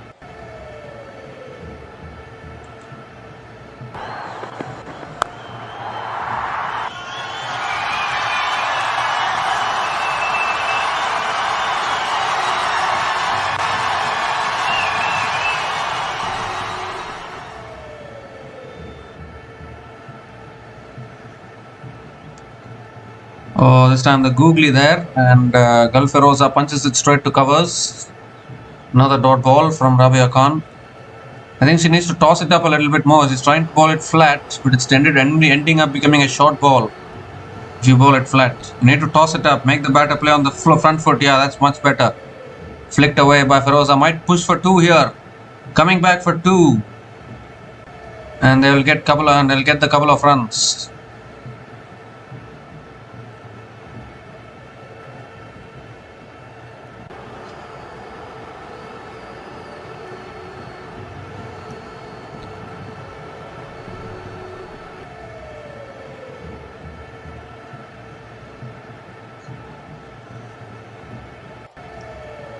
This time sweeps it away leg side, finds the gap again. That's another boundary. These are all valuable boundaries for Pakistan. Brings the equation under run a ball. Expensive over from Rabia Khan. 11 runs came from that over, and Pakistan women off to a really good start here. 41 without loss after 6 overs after the power play.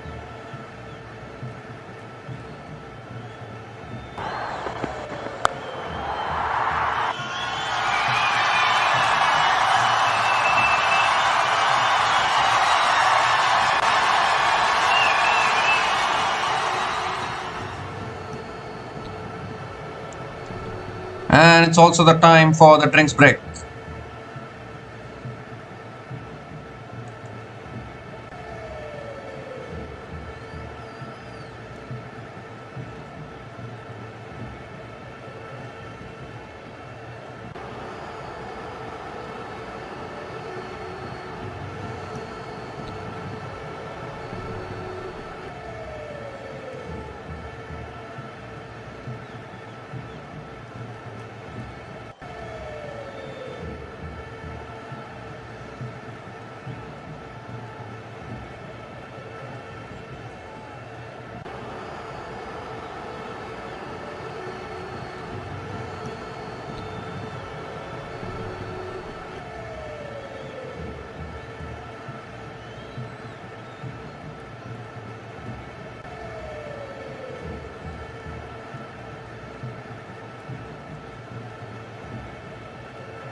So Pakistan women are 41 without loss after the power play, and just 83 more needed from 84 balls. It's under a run a ball now. Bangladesh needs some wickets if they want to have any chance of creating some pressure. Otherwise, Pakistan are looking comfortable at this stage. Ritu Moni, new bowler into the attack. That's driven again down to mid-off. Another dot ball to start the over from Ritu Moni. There's an overthrows as well. There's an overthrows which allows the single. It should have been a dot ball, but the Bangladesh fielding has been sloppy here. Single completed. Gulf Feroza is back on strike.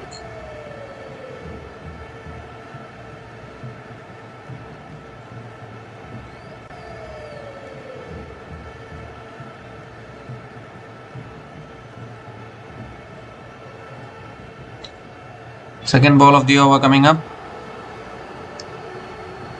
It's back of the length again, driven down the ground to mid-off, and another single from Kalferosa. Muniba Ali is back on strike. The Kalferosa batting at a strike rate of 143.75. That is a big strike rate in a run chase like this. Some of the Bangladesh batters, at least the top order batters of Bangladesh, need to learn from Kalferosa how to bat with aggressive strike rates.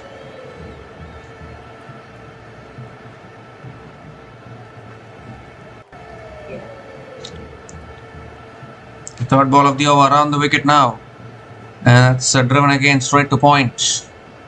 Third ball again from Ritu Moni.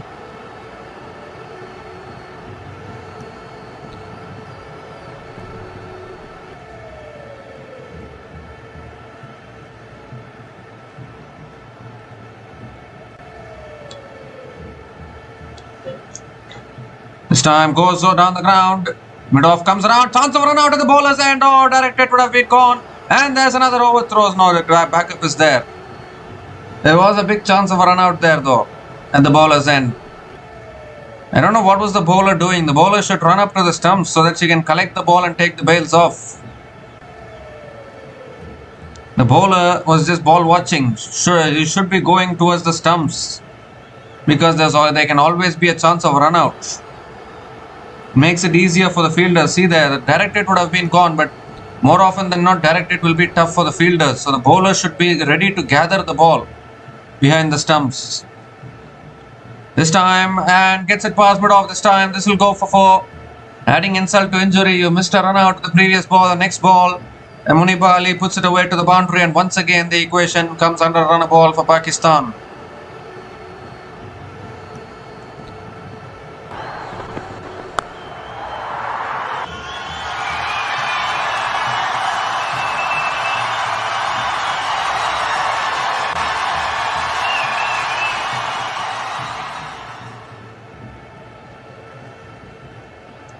Last ball of the over, that's on the stumps again. Defended towards covers, and Muniba Ali picks up another single to finish the over. 7 runs came from that over from Ritu Moni, and Pakistan women are 48 without loss after 7 overs.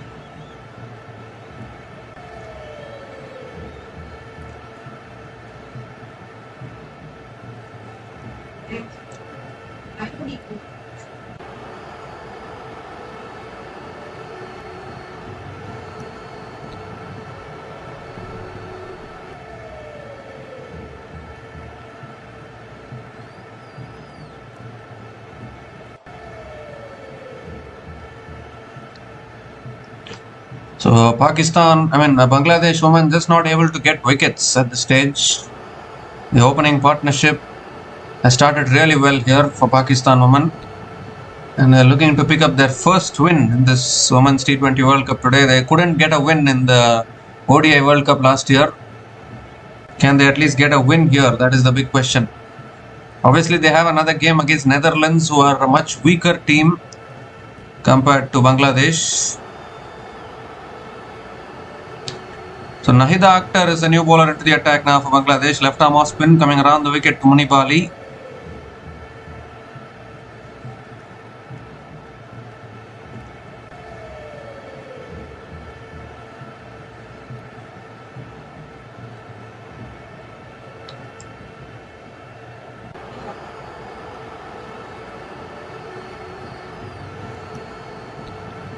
So coming around the wicket now, Nahida Akhtar. And Muniba Ali sweeps it leg side towards deep mid wicket and picks up another single to start the over.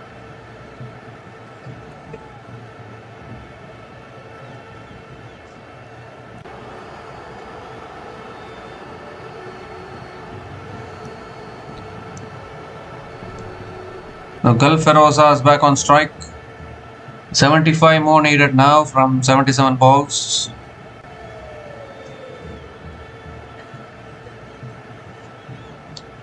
This time comes down the wicket in the air. Has it been taken? No.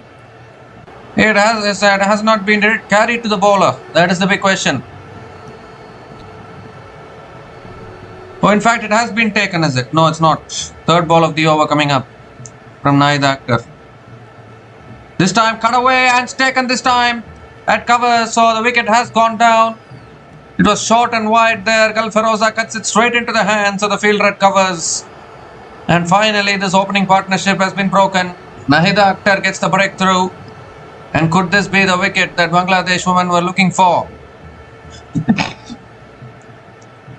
Could this be the wicket that Bangladesh women were looking for to try and maybe make a comeback in this game, because Pakistan are cruising along at this stage, but Galferosa has holed out at covers.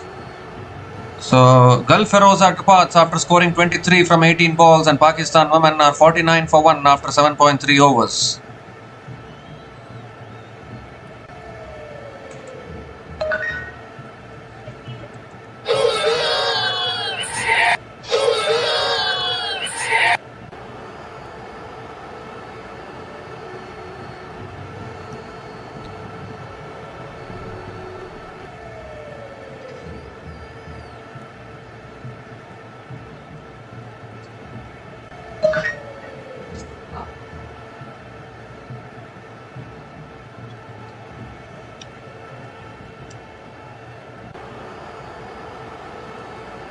So Zafar is the new batter to the crease for Pakistan women, coming in at number 3.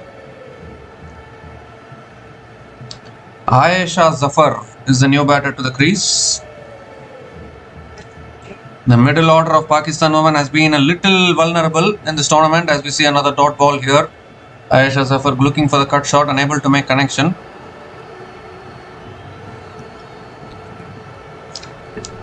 Pakistan basically playing with 3 batters: Muniba Ali, Galferosa, and then Fatima Sana. Only these 3 batters are so far have contributed with the bat in this tournament for them. All the other batters have let them down. So it's very important for the other batters to contribute.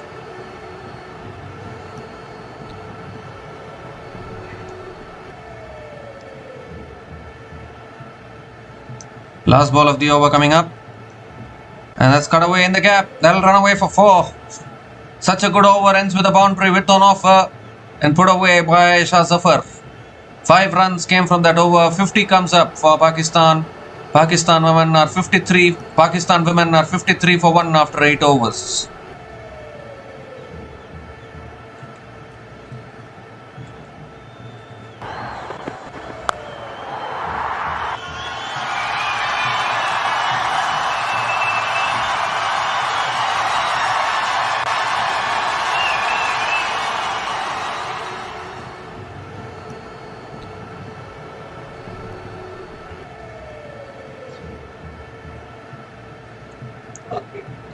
So again, the equation comes under run a ball. The thing is that they're only chasing 124. So I think the total might not be big enough to put so much pressure, although this pressure will still be there.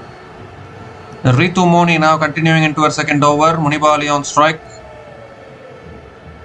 And that's full again, driven down the ground to long on. Muniba Ali picks up another single to start the over. Muniba Ali has been the star batter for Pakistan over the years. Still young.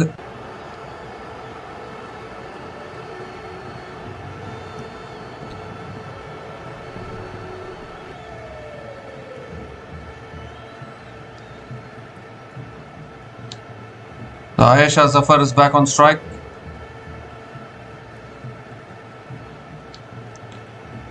This time driven again straight to point. Another dot ball from Ritu Moni.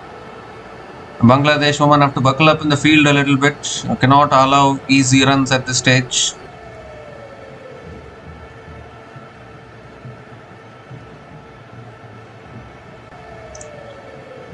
Third ball of the over coming up.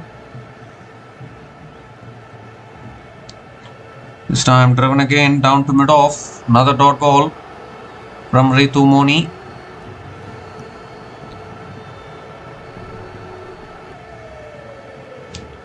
So 1 run from the first 3 balls of this over, still 3 balls left.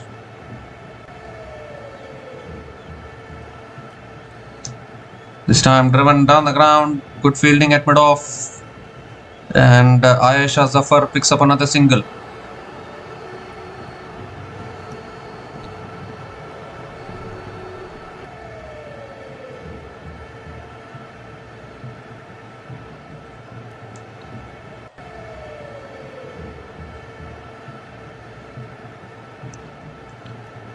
Swung away leg side from Muniba Ali towards deep mid wicket. Another single.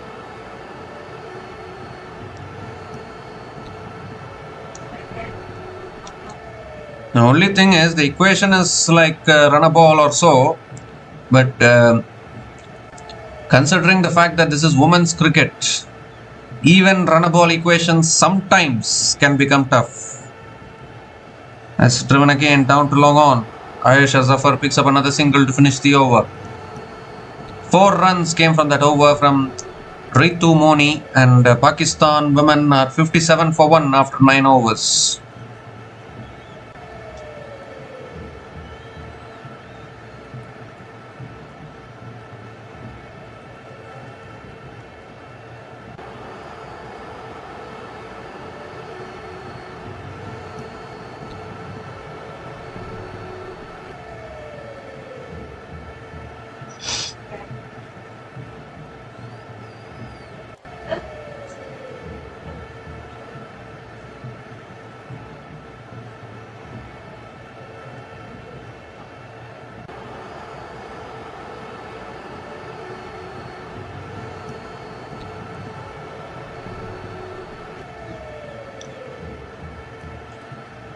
So Nahida Akhtar now back into her second over.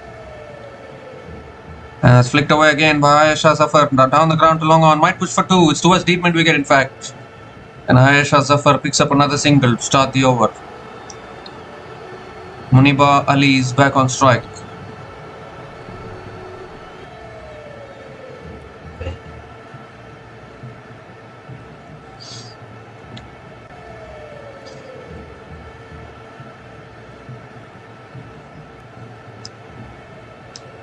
Second ball of the over coming up.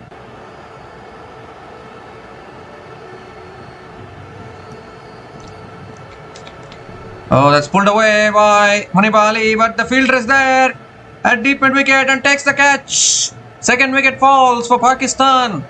Both openers dismissed, and once again it's Nahida Akhtar who provides the breakthrough for Bangladesh. Muniba Ali got off to a start, but has holed out at deep mid wicket, and now the game has opened up for Bangladesh here because they have got both the openers. Mentioned earlier, they are playing with 3 batters, so only one more batter left most probably, because it was only Fatima Sana in the previous game against South Africa which took them to 125. So that will be the last big wicket, I would think, for Pakistan. But Muniba Ali departs after scoring 25 from 30 balls, and Pakistan women are 58 for 2 after 9.2 overs.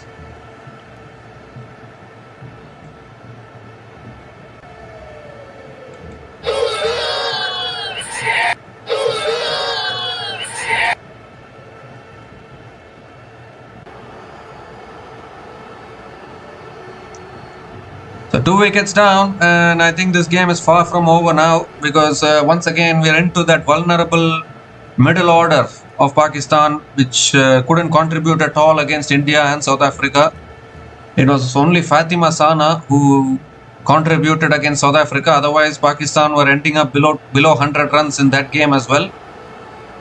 So it has been a problem for Pakistan as well, their own batting.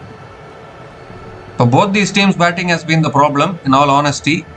And I think it's a battle between which team bats worse than which team. They will lose the game. That is for sure, I think. So Iram Javed is a new batter to the crease, and that's a wide down the leg side from Nahida Akhtar. Has to reload that one again.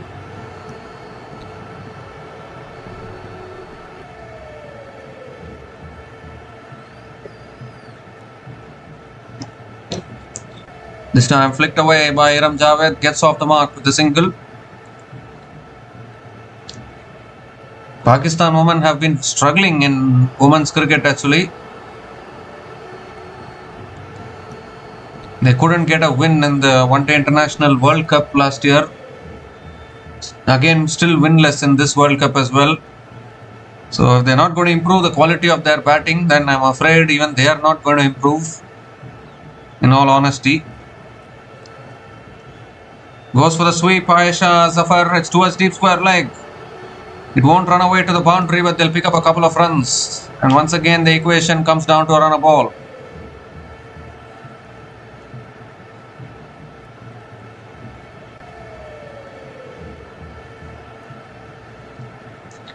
And neither actor has bowled really well so far.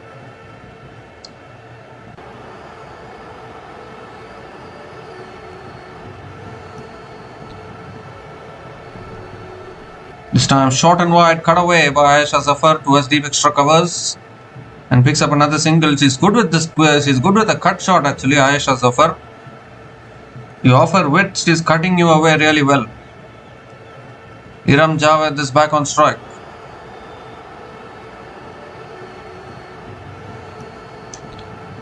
The last ball of the over coming up.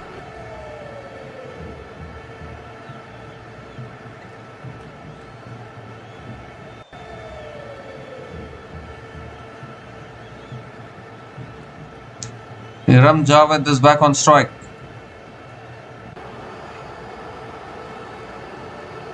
Last ball of the over. Short and wide again, cut away again towards deep extra covers and picks up another single to finish the over.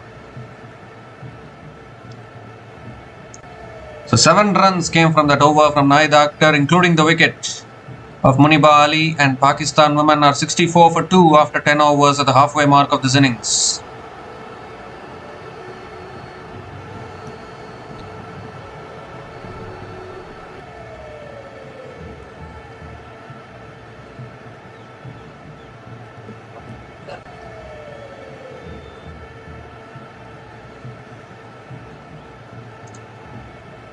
So I think they can bring back Rabia Khan into the attack now because obviously first over she was expensive, but now both the openers have been dismissed. Yeah, and that is exactly what Bangladesh women are doing. Rabia Khan comes back into the attack. She conceded 11 runs in her first over, but now that the openers have been dismissed, I think it's a good time to bring her back. And once again the equation is a runner ball. 60 needed from 60 balls is the equation.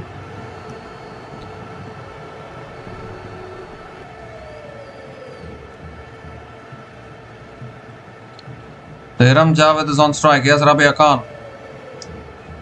And it's defended again back to the bowler. Another dot ball to start the over from Rabia Khan.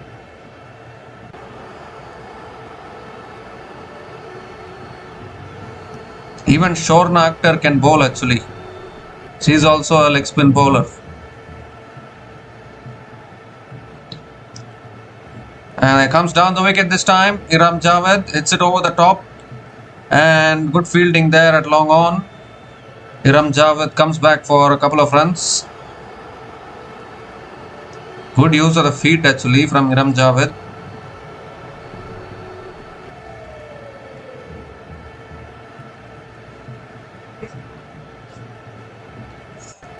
Bangladesh have a group of exciting spinners. Rabia Khan, Shorna Akhtar, Nahida Akhtar. Fahima Khatun is not playing. Otherwise, she was also a very good spinner who again looking to come down the wicket inside edge onto her pads. Another dot ball from Rabia Khan.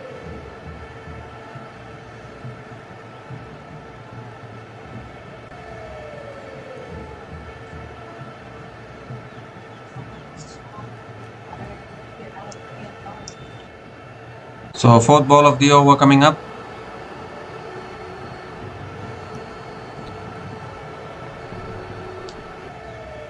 This time again on the pads, flicked away towards deep mid wicket. And Iram Javed picks up another single. Ayesha Zafar is back on strike.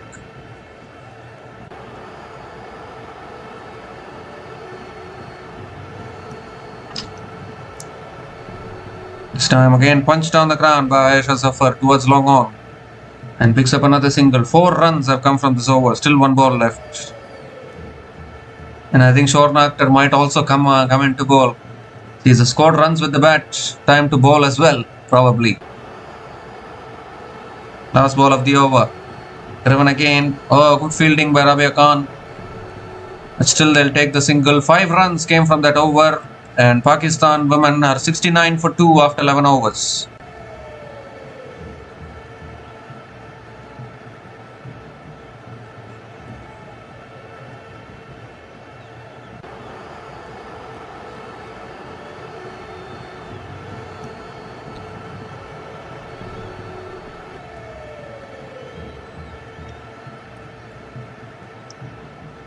So 55 needed from the last 9 overs for Pakistan women. Bangladesh looking to keep things tight with the ball. Nahida Akhtar has picked up a couple of wickets. Shorna Akhtar can bowl. We have seen it in the One Day International World Cup.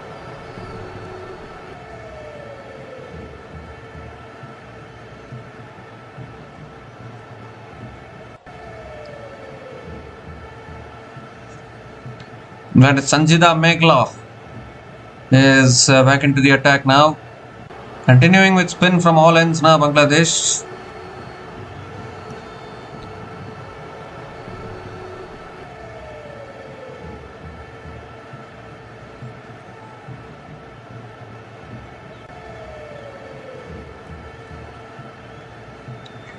The very next match, England will be taking on Scotland. England 2 from 2 so far. England women have defeated Sri Lanka and Ireland. They'll be up against Scotland today.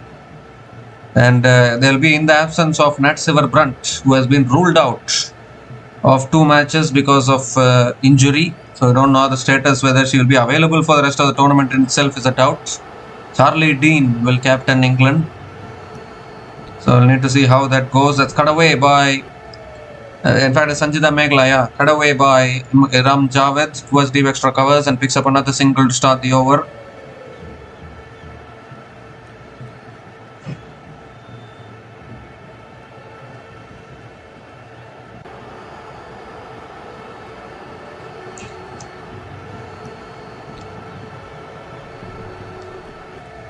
Oh, looking to sweep it away. Appeal fell BW and the figure goes up.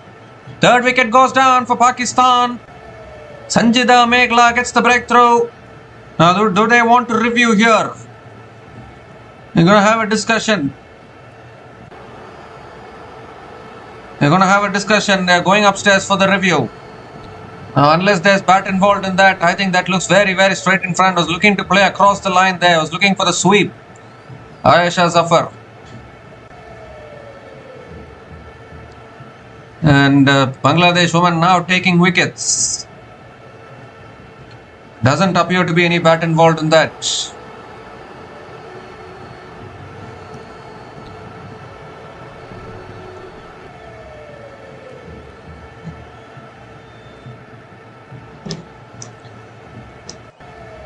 Doesn't appear to be any bat involved in that.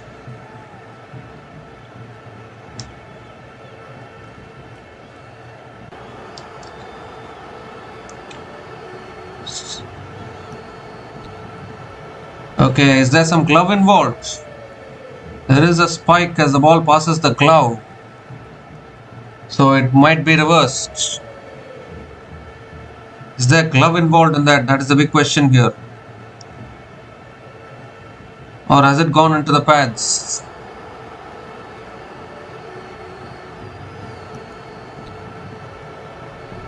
No, it's gone straight onto the pads. No bat involved, no glove involved.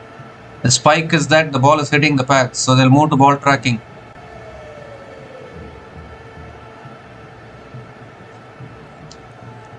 I think that is exactly what the umpires are also rechecking, but there's no bat involved. You look at it, ball is hitting the ball is hitting the pads directly.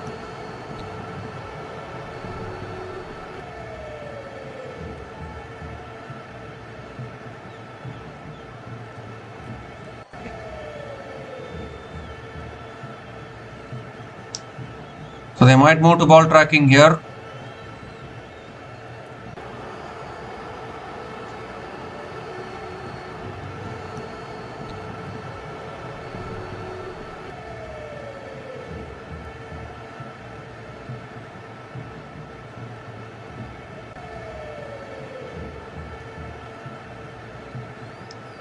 Still checking here whether there's bat involved or not. I think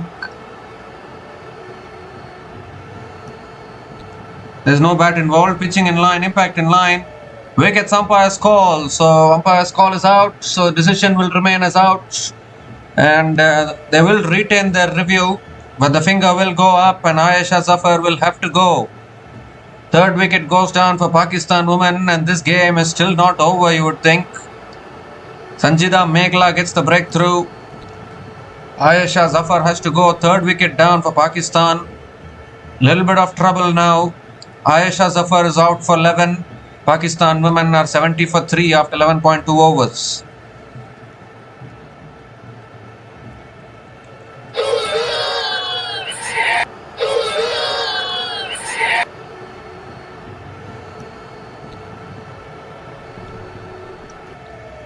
So Alia Riaz is the new batter to the crease, coming in at number 5.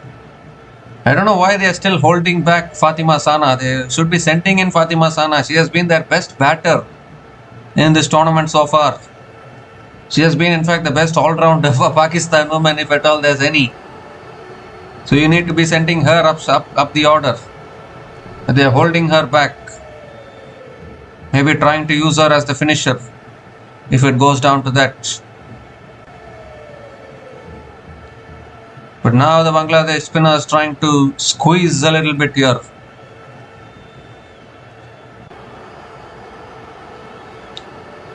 This is exactly why we said actually 123 is a decent enough total to kind of challenge Pakistan. So Alia Riaz on strike, third ball of the over coming up from Sanjida Meghla. And it's cut away again, straight to covers, another dot ball from Sanjida Meghla.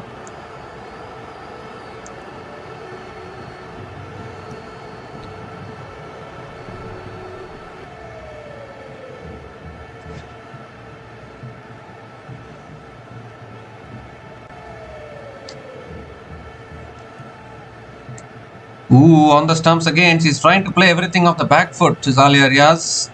Cuts it straight to covers. Another dot ball here. It's a really good over this from Sanjida Meghla. Just one run coming from this over, including the wicket of Ayesha Zafar.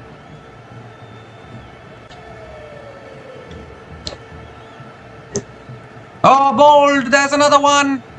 Goes straight through Alia Riaz. I don't know why she's not playing anything off the front foot, always going onto the back foot for every delivery, and loses her off stump in the process.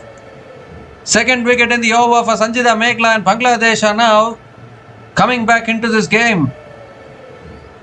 You cannot play everything off the back foot there. You need to come on to the front foot. Alia Riaz already played two balls on the back foot, was looking to go play out of the back foot again, and gets castled. So Alia Riaz out for a 3-ball duck. Pakistan women 70 for 4 after 11.5 overs.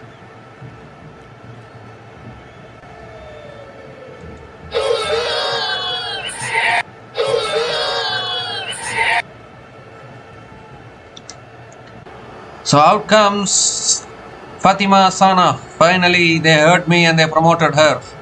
Comes in at number 6. Now this could be, if there's one batter that can win this game for Pakistan, it has to be Fatima Sana, you would think, because she only played that magical knock in the previous game against South Africa as well.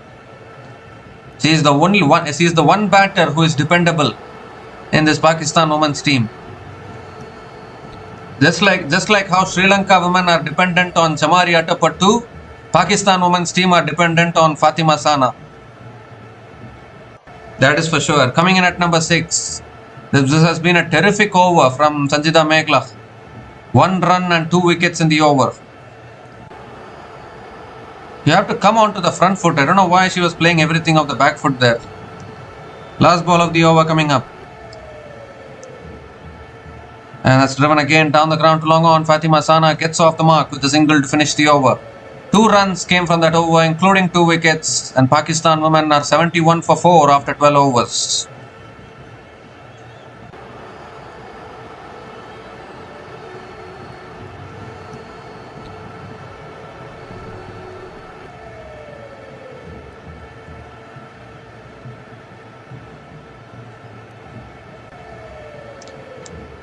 So Bangladesh women, they'll be looking to get rid of Fatima Sana here, because that will seal, I won't say it will seal the game, but that will put a lot of pressure on Pakistan. Rabia Khan continuing into her 3rd over. And again a dot ball to start the over from Rabia Khan.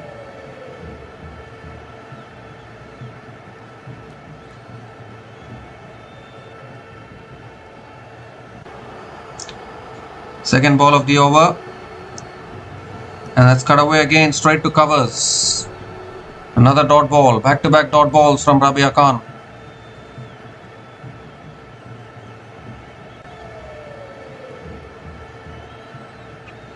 So a little bit of pressure building now on Pakistan women, that is for sure. Third ball of the over. Who again tossed up on the stumps, driven straight to covers. Make that another dot ball. Required run rate has gone above 7 now for Pakistan.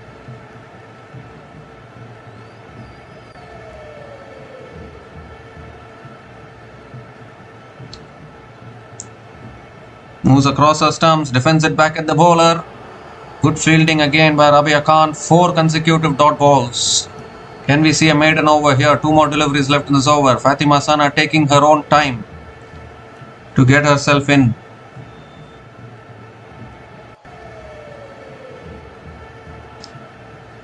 Comes down the wicket, cuts it straight to point. And another dot ball. 5 dot balls in this over. Really good bowling from Rabia Khan. They have some good exciting spinners, Bangladesh.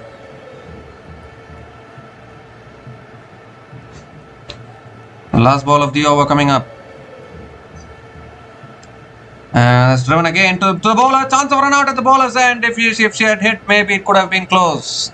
But Fatima Sana gets off the mark with a single to finish the over. So 1 run came from that over from Rabia Khan, and Pakistan women are 72 for 4 after 13 overs.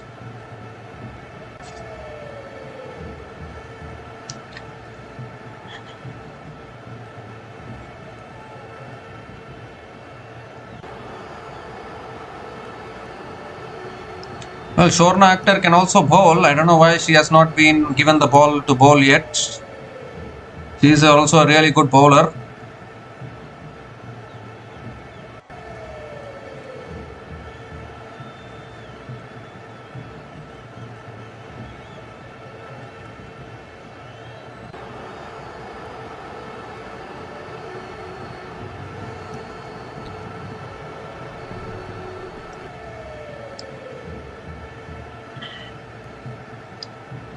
But that over from Sanjita Meghla has turned this game on its head. And now Nahida Akhtar is back into the attack now. She also has picked up 2 wickets, 2 for 12 in her 2 overs so far. Fatima Sana is on strike, hasn't quite got going so far. Short and wide, cut away, straight to covers. Dot ball to start the over. He's offering a lot of width, Nahida Akhtar. Needs to bowl it on the stumps. Cannot offer too much width.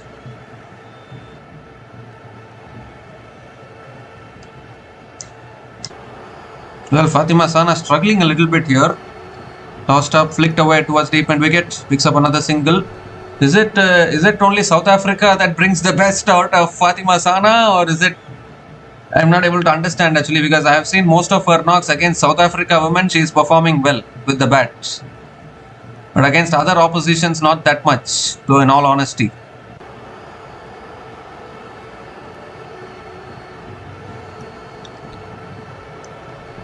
It's tossed up again, driven back at the bowler by Iram Javed.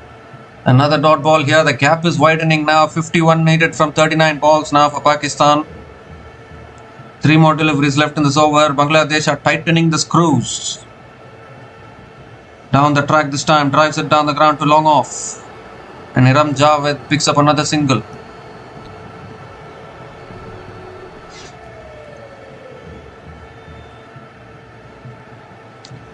So 2 more deliveries left in this over.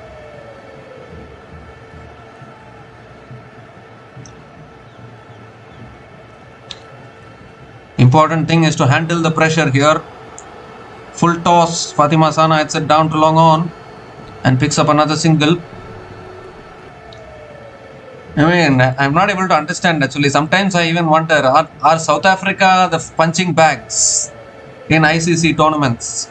You look at New Zealand's record against South Africa alone. New Zealand owns South Africa when it comes to World Cups. And you look at Fatima Sana as a batter against South Africa women. It's much better than against any other opposition. So there's a problem with South Africa right there. Obviously, we have a problem with South Africa not winning a World Cup so far. But there's another problem that all these teams who are struggling against other teams seem to be performing only against South Africa. That also tells a lot of things actually. 4 runs came from that over from Nahida Akhtar, and Pakistan women struggling a little bit here. 76 for 4 after 14 overs, and it's also the time for the drinks break.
So Pakistan women are now 76 for 4 after 14 overs with 48 needed from the last 6 overs.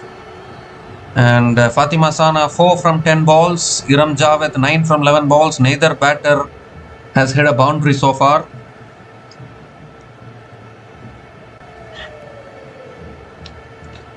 Bangladesh spinners tightening the screws a little bit, bowling some economical overs. The middle order of Pakistan has been a problem. So Rabia Khan is continuing into the attack.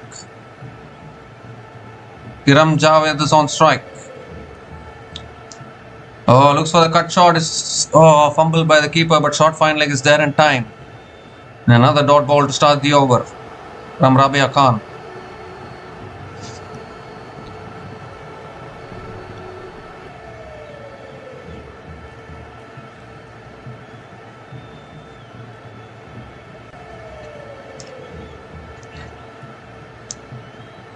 Oh, is there an appeal for a catch there? And the finger goes up. Now, was there bat involved in that? That is the big question. Has it gone off the bat or the pad? Iram Javed goes for the review.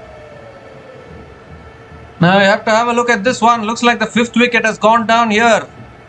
And Pakistan, are they letting go of this game?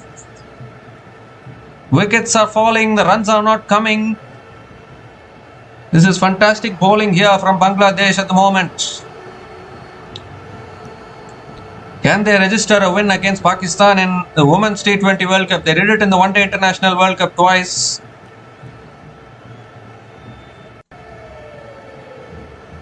Now, if there's no bat involved in that, they'll check the LBW as well.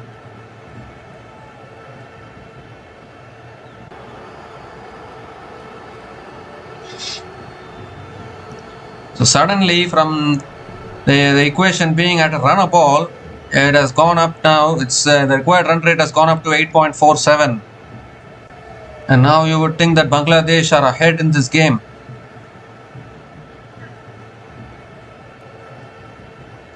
It's all coming down to Fatima Sana once again for her to repeat the heroics I don't even know whether to call it heroics in the previous game, but she was the only batter who took Pakistan to a respectable total against South Africa, while all the other batters struggled in that game.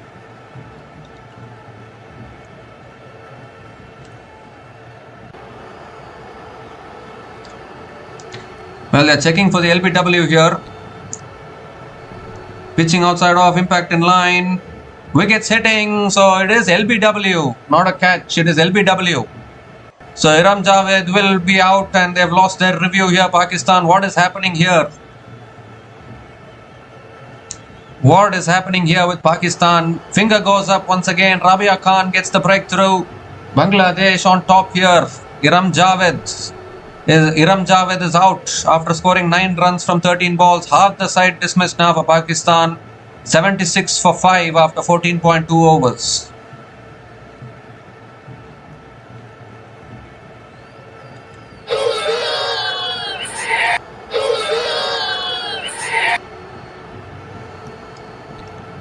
I don't even know whether they have a power hitter down the order, but we are reaching that kind of a situation now.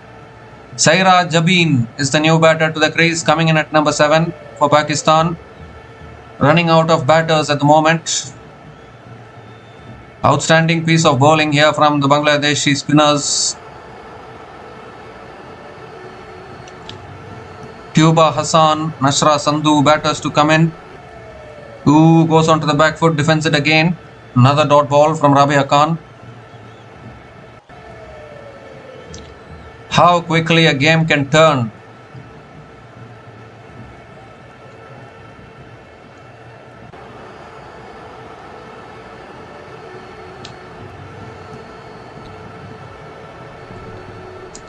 This time punched again back at the bowler and another dot ball from Rabia Khan. The pressure getting to Pakistan here, required run rate is increasing. I think Saira Jabin will look to play out this over. Fatima Sana, I think, basically is the last hope for Pakistan, if there is any, in this game. That's punched again, straight to point. Another dot ball from Rabia Khan.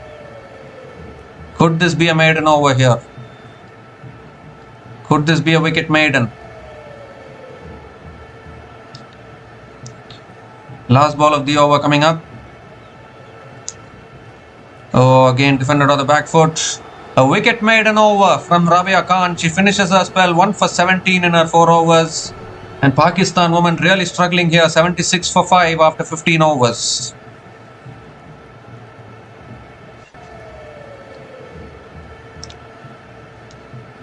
So 48 needed from the last 5 overs for Pakistan, and basically now I think Fatima Sana is the last hope for Pakistan women here.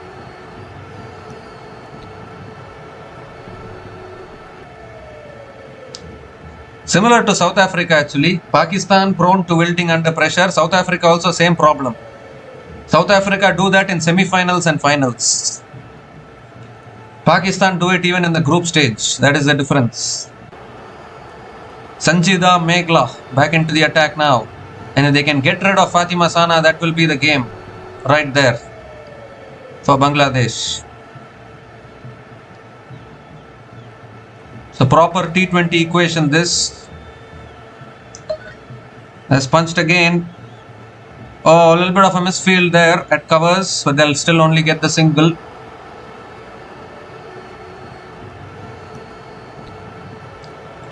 Because now that their equation, now that the required run rate has increased like this, if they don't have a proper hitter, they will not be able to win this game now, Pakistan women.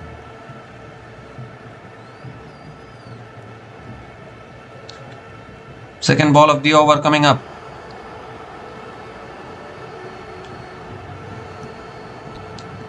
This time again tossed up on the stumps, and Saira Jabin defends it back to the bowler. Another dot ball. Both Pakistan and South Africa are only capable of doing this, making a comfortable equation into a tough equation and then trying to lose it. Only Pakistan and South Africa are capable. No other team is capable. No other international team is capable of doing this. That is for sure.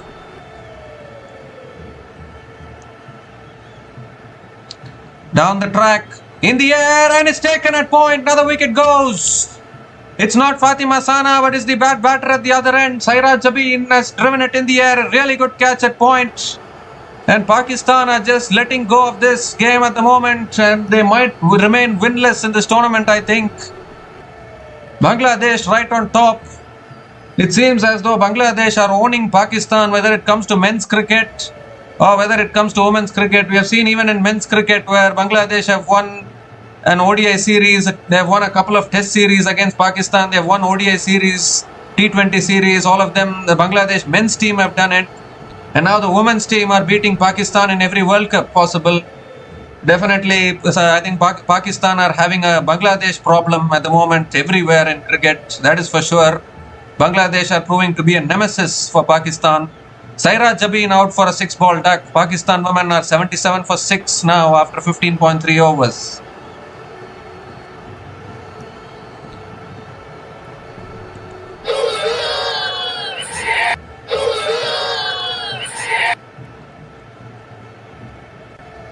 Well, Bangladesh might be having 100 problems when it comes to cricket, but beating Pakistan is not any problem for them. That is for sure. Tuba Hassan comes in at number 8, running out of batters at the moment, running out of gas. Only Fatima Sana can do anything at all at this stage.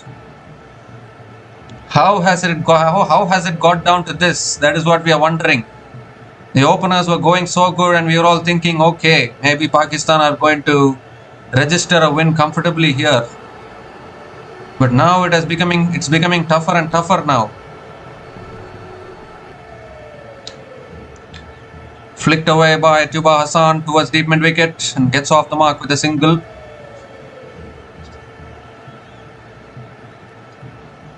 Well, Bangladesh women have never defeated Pakistan women in a women's T20 World Cup till now, and looks like that will get fulfilled today if they win this game. They've already done it in the women's ODI World Cup in the last couple of editions.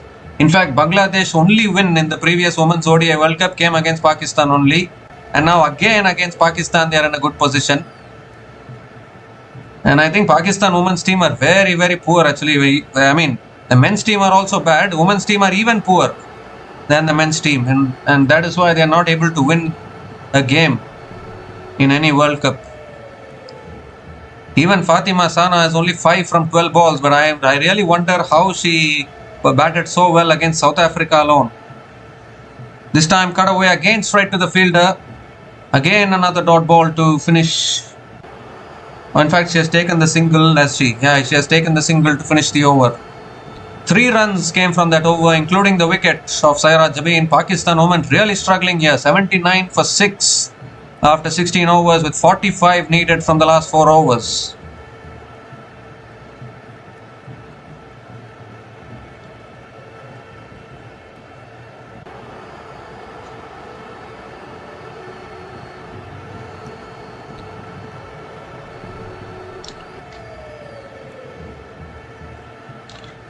Well, the spinners have been bowling really well for Bangladesh in all honesty.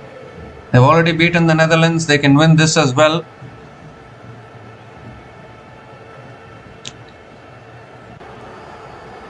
Required run rate has gone above 11 now. 11.25 the required run rate.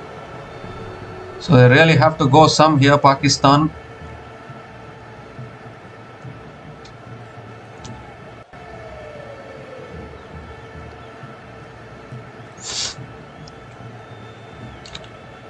I don't think Pakistan themselves would be able to believe what they have done here.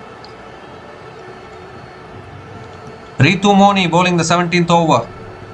Swung away leg side by Fatima Sana. Down to long on. Picks up the single to start the over. I don't know why she's taking the singles. She should keep the strike, because she is the last hope now for Pakistan. No one else can do this for them. So she should not be taking the single at this stage. She should try to deal in boundaries, Fatima Sana.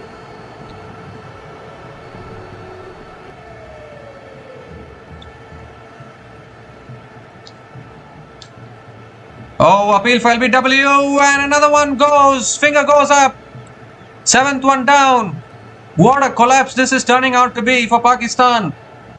Ritu Moni strikes. Are they going to go for the review here? They have one more review left, Pakistan. And they might as well go for it, I think. Are they going for the review?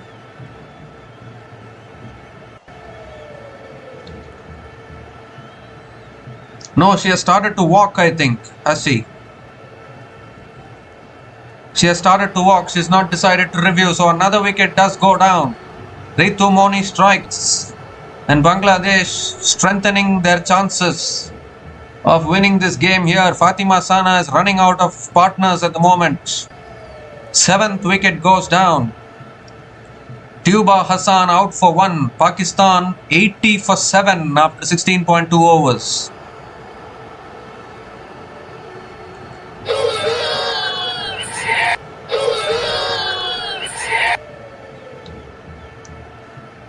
Well, I'm not able to believe what is just happening here, in all honesty. This has been an incredible collapse from Pakistan. 49 without loss to 80 for 7.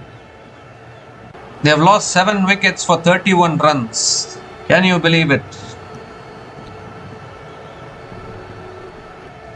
After the openers provided a start, one would have thought that they should have coasted to victory.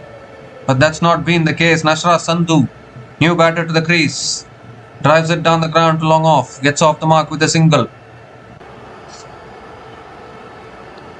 It's getting down to that stage where it's becoming tough even for Fatima Sana to win this game for Pakistan.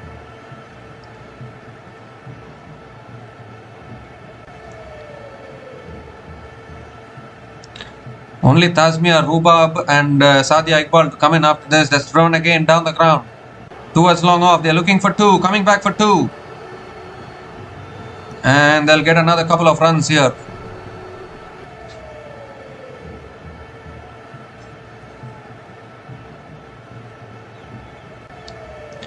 Just not able to get the boundaries here. Even Fatima Sana, 9 from 15 balls. Even she is not able to get the boundaries. I'll tell you how much she scored against South Africa.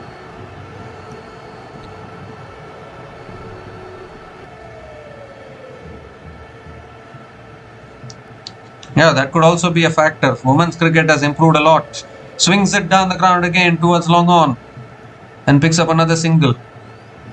Even Pakistan, even if you look at Pakistan men's team, they are also not doing anything in recent times.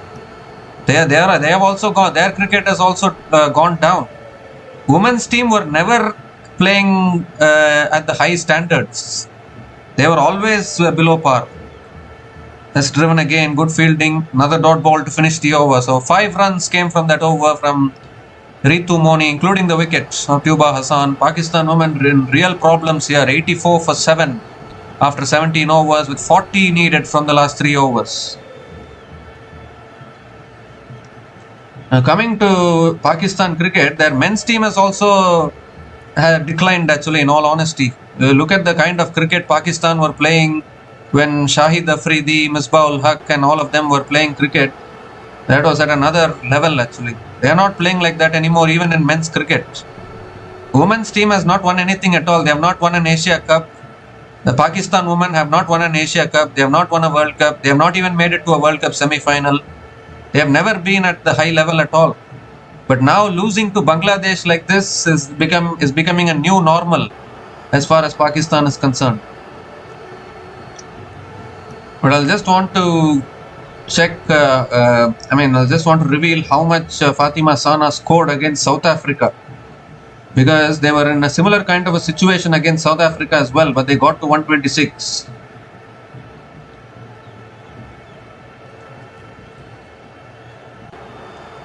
Yeah, Fatima Sana scored 55 from 38 balls against South Africa, which took Pakistan to 126. And now they need 40 to win from the last 3 overs. If at all there's anything at all, Fatima Sana has to do it. Comes down the wicket, down the ground, long on, takes the catch, that is it. Game over right there, I think. Because it's Fatima Sana who has to go, that should be the game. That should be it, I think, for Pakistan. We are just talking about it. It has to be only Fatima Sana who has to do anything at all. But she is only holed out at long on. And that is the last big wicket that Bangladesh were looking for. Eighth wicket goes down for Pakistan, and looks like Pakistan are going to remain winless in this tournament.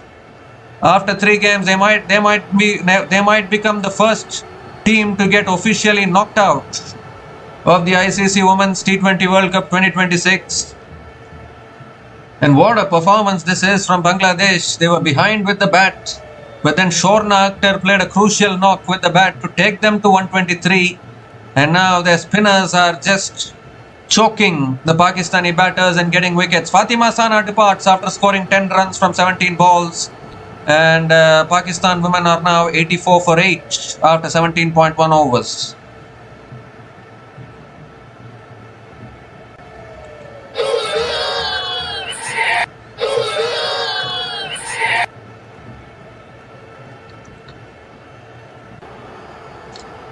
So Tasmia Rubab coming in at number 10, and that's punched again towards covers. Another dot ball here from Naida Akhtar.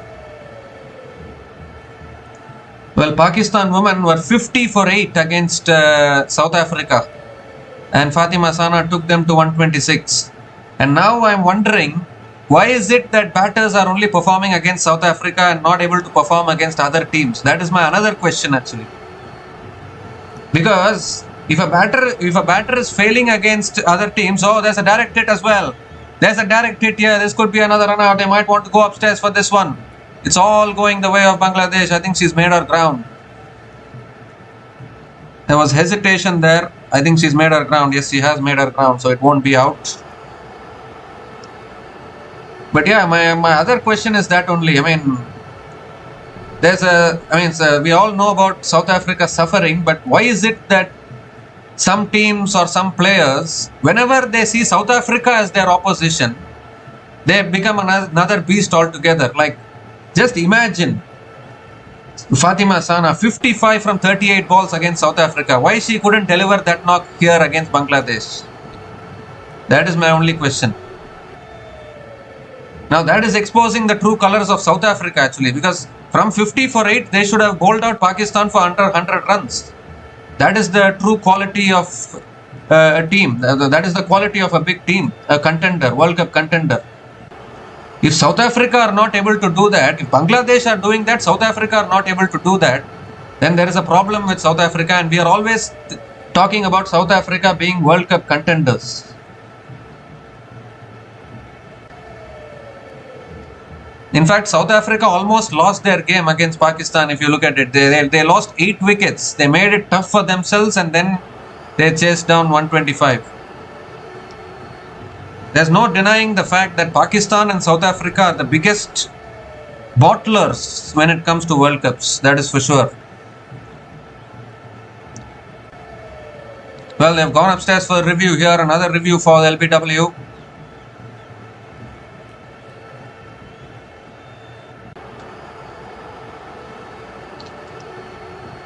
Well, I don't think they have a women's PSL. I only know the men's PSL. I think they don't have a women's PSL, Pakistan. Yeah, maybe they should have one. Even Bangladesh don't have any women's league or anything of that sort. And to be very honest, even Bangladesh are struggling in their batting department, but they have a few good players like Shorna Akhtar played a fantastic knock today. At least you need to have those kind of batters, isn't it? Pakistan's batting is even worse. And I'm also wondering how they always call India versus Pakistan as the greatest rivalry of all time. I mean, India are winning World Cups. India are winning World Cups these days. Pakistan are nowhere close to even winning a World Cup. How can you call it a rivalry? That also I'm not able to understand. Well, the decision remains not out, but I think this game is now looking like a foregone conclusion. Bangladesh are looking like winning this game. A win that was looking. The game was in Pakistan's pockets. They have just gifted it away. That's pulled again down the ground to long on, and Nasra Sandhu picks up another single to finish the over. So another good over here for Bangladesh. There's 2 runs came from that over, including the wicket of Fatima Sana, the big wicket of Fatima Sana. And Pakistan women are now 86 for 8 after 18 overs.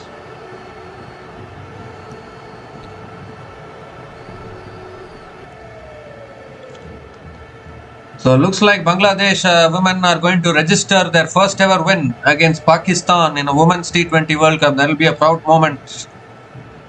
That will be a proud moment again for Bangladesh cricket. They've had a lot of proud moments in men's cricket in recent times. If you look at it, Bangladesh won an ODI series against Australia in men's cricket just recently for the very first time. Imagine defeating the ODI world champions in an ODI series for the first time. They did that recently, and now they are doing another magical thing here. 38 needed from the last 2 overs. It's looking like a lost cause. Ritu Moni bowling the penultimate over, and Nashra Sandhu hits it down the ground again to long on. Picks up another single, looking for 2. They can't get 2, just a single to start the over.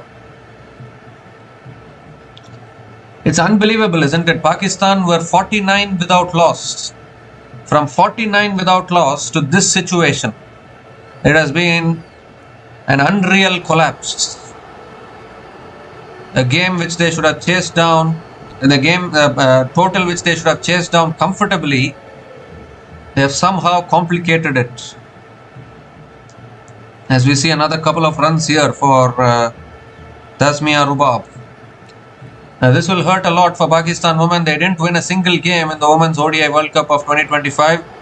Although they gave some scares to Australia and England during that World Cup. I still remember, I think, Pakistan women against England in that Women's One Day International World Cup.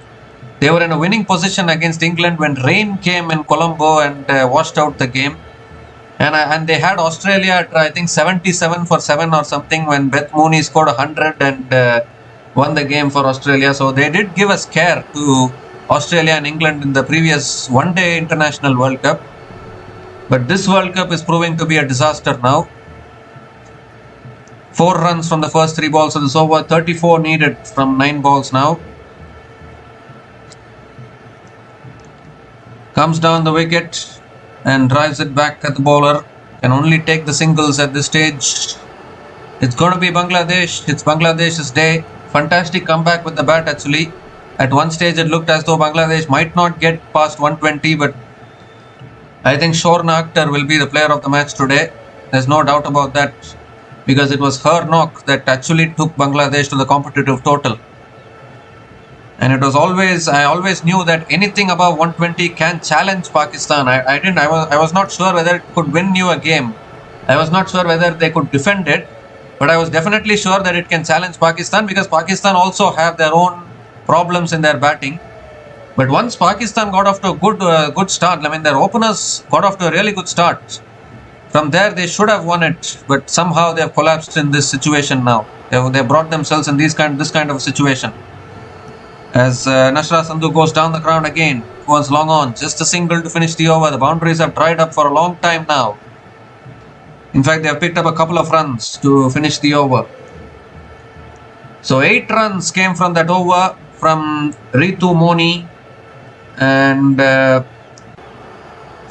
Pakistan women are now 94 for 8 after 19 overs with 30 runs needed from the last over for victory.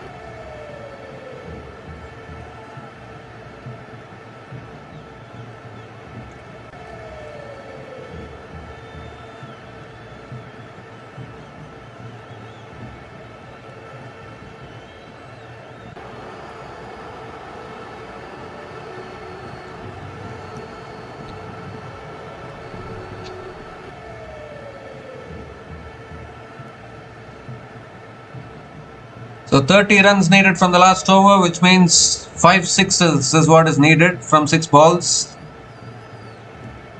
And unfortunately, it's the tail enders of Pakistan women who are batting, so the game is done for them, I think.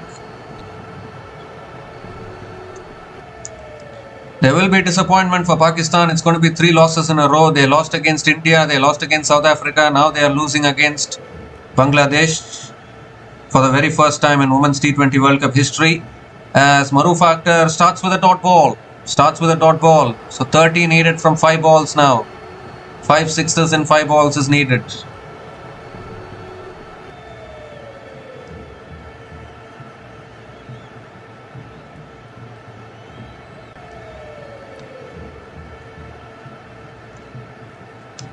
Second ball of the over coming up. 5 sixes needed.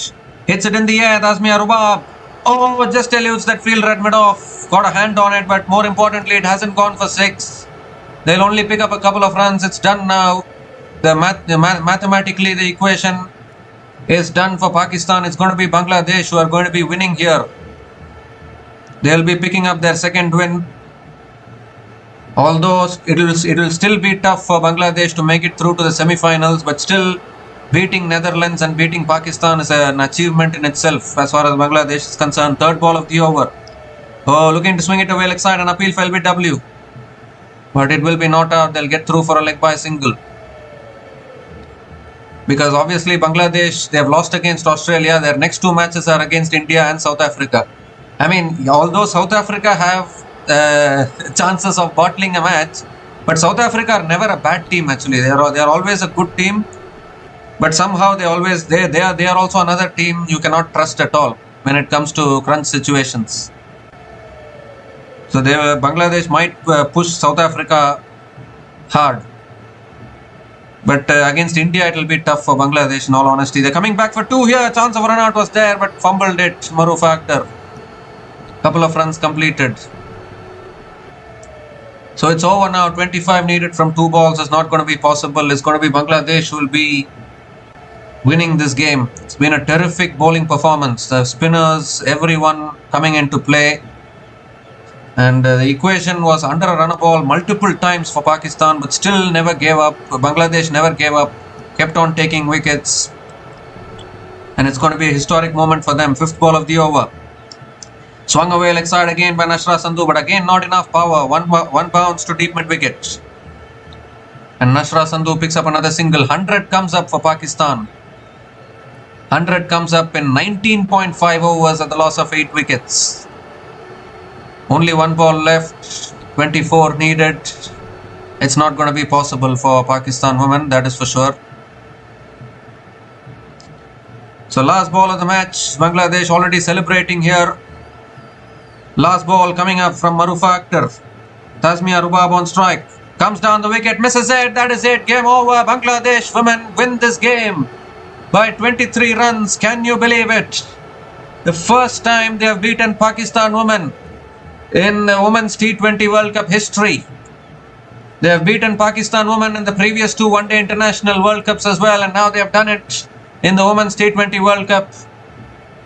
As we say, Bangladesh can have 100 problems in cricket, but beating Pakistan is not one of them, that is for sure.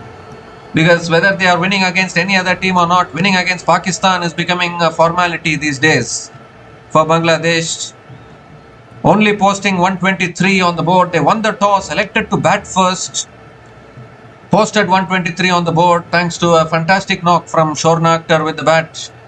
And then the spinners coming into play. Pakistan openers got off to a really good start, but it was a massive collapse actually once the openers got out. I mean, Pakistan women crumbled from 49 without loss to 84 for 8. That is a massive collapse when you look at T20 cricket. 49 without loss to 84 for 8. So that means 8 wickets falling for just 35 runs. That is an unbelievable collapse actually from Pakistan, and that is why they have not been able to get over the line here. Just managing to score 100 runs for the loss of 8 wickets in their 20 overs. And as far as Bangladesh are concerned, well, if at all there were 2 winnable games for them in this group for Bangladesh, it was Netherlands and Pakistan. So we can say that Bangladesh women have won both their winnable games as far as this group is concerned. Yes, they lost against Australia, but Bangladesh are expected to lose against Australia. They are expected to lose against India. They are expected to lose against South Africa. But they have won both their winnable games in this group. They beat Netherlands, they have beaten Pakistan. So definitely I think Bangladesh women can be proud of their effort. But Pakistan women, they remain winless in this tournament. And I'm sure that Pakistan will lose against Australia as well. They have 2 more games remaining in the group stage. Pakistan women will definitely lose to Australia, but they can still defeat the Netherlands and finish their campaign with 1 win. We need to see whether Pakistan women can at least defeat the Netherlands, because Netherlands are also winless after 3 games. So I think Pakistan are good enough to defeat Netherlands, that is for sure. But Bangladesh will celebrate historic moment for them, because whatever it is, if you look at men's cricket history, Pakistan are former World Cup champions in ODI and T20 format. So defeating Pakistan in itself is a prestige in itself for Bangladesh, because Bangladesh are still a developing team. They are a team on the rise, and defeating big teams like this will really give them a lot of confidence going forward. So if you look at the run chase of Pakistan, their openers got off to a really good start. The equation was under a run ball at several points of the run chase. Muniba Ali scored 25 from 30 balls with 1 boundary and 1 6 at a strike rate of 83.33. Gul Feroza 23 from 18 balls with 4 boundaries at a strike rate of 127.78. Both of them were batting really well, and a 49 run opening partnership. But after that, once again the middle order, Ayesha Zafar, she also batted well, hit 1 boundary, 11 from 12 balls. But what was Iram Javed doing? I'm not able to understand. 9 from 13 balls. Alia Riaz, 3-ball duck. Fatima Sana, her heroics against South Africa with the bat, but couldn't replicate that here. 10 from 17 balls. Not a good knock from Fatima Sana. And it was always going to be tough. Their lower order is also not at all looking good. And Pakistan women crumbled to 100 for 8 at the end of their 20 overs. If you look at Bangladesh bowlers, everyone bowling really well. Marufa Akhtar, none for 18 in her 4 overs. Sanjida Meghla, 3 for 21 in her 4 overs. Rabia Khan, 1 for 17 in her 4 overs. Ritu Moni, 1 for 24. No one going at above 6 economy today for Bangladesh. Everyone 6 and under 6 economy. That is very disciplined bowling. Ritu Moni 1 for 24 in her 4 overs, and Nahida Akhtar as well. She only started the collapse, 3 for 18 in her 4 overs as well. So a historic moment for Bangladesh cricket. Once again, Bangladesh really doing well in recent times in both genders, we can say. The men's team are also doing their own job by creating history, winning ODI series against Australia and New Zealand and all those teams. And now here the women's team defeating Pakistan in the ODI World Cup and the T20 World Cup. So definitely good times for Bangladesh, although they are still on the rise. They are still a team on the rise, but these kind of wins will definitely give them a lot of confidence. Bangladesh women winning by 23 runs here against Pakistan women, and they pick up their second win in this ICC Women's T20 World Cup 2026. So we'll be back again to cover the future matches of ICC Women's T20 World Cup 2026. There's a big match coming up tomorrow between India women versus South Africa women. The winner of that game will surely make it through to the semi-finals. So that is a kind of a virtual knockout between India and South Africa. So that will be a very, very crucial game. So we'll be back again to cover that game. So until we come back again, please like, share and subscribe to our channel Runs and Views. Take care guys. Cheers and good night.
Well, just want to give one update before closing. With this win, Bangladesh have gone above South Africa in the points table.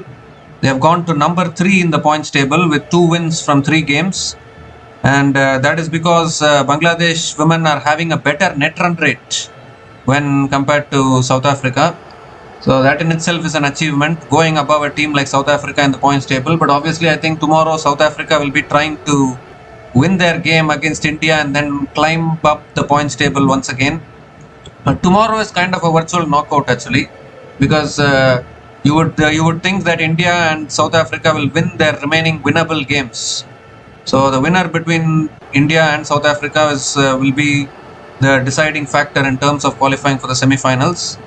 But yeah, Bangladesh, they are really playing well. They have gone above South Africa. They are in number 3 in the points table. South Africa are in number 4 in the points table, and that is why tomorrow's game will become a very, very important game for South Africa.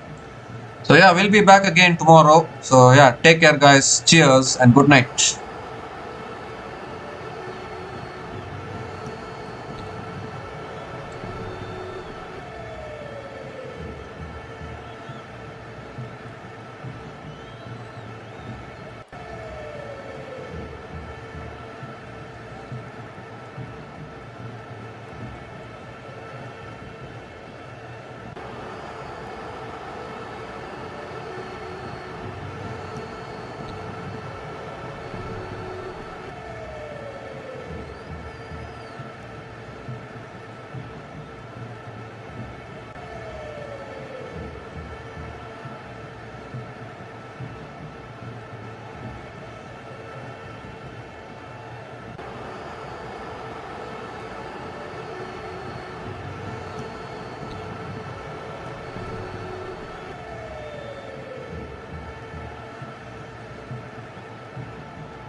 Thanks for watching.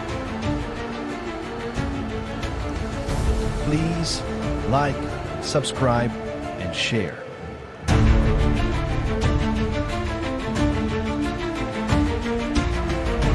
Thanks for watching.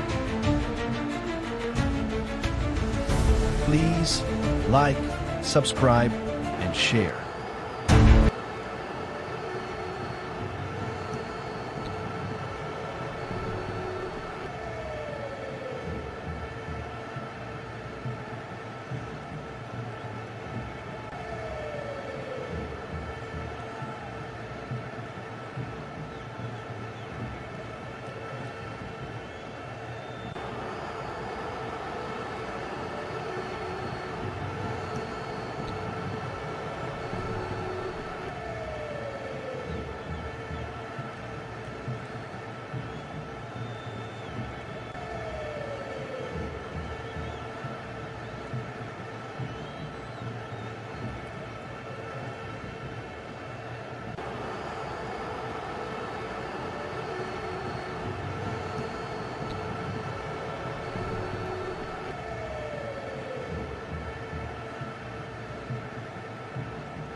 Thanks for watching. Please like, subscribe, and share.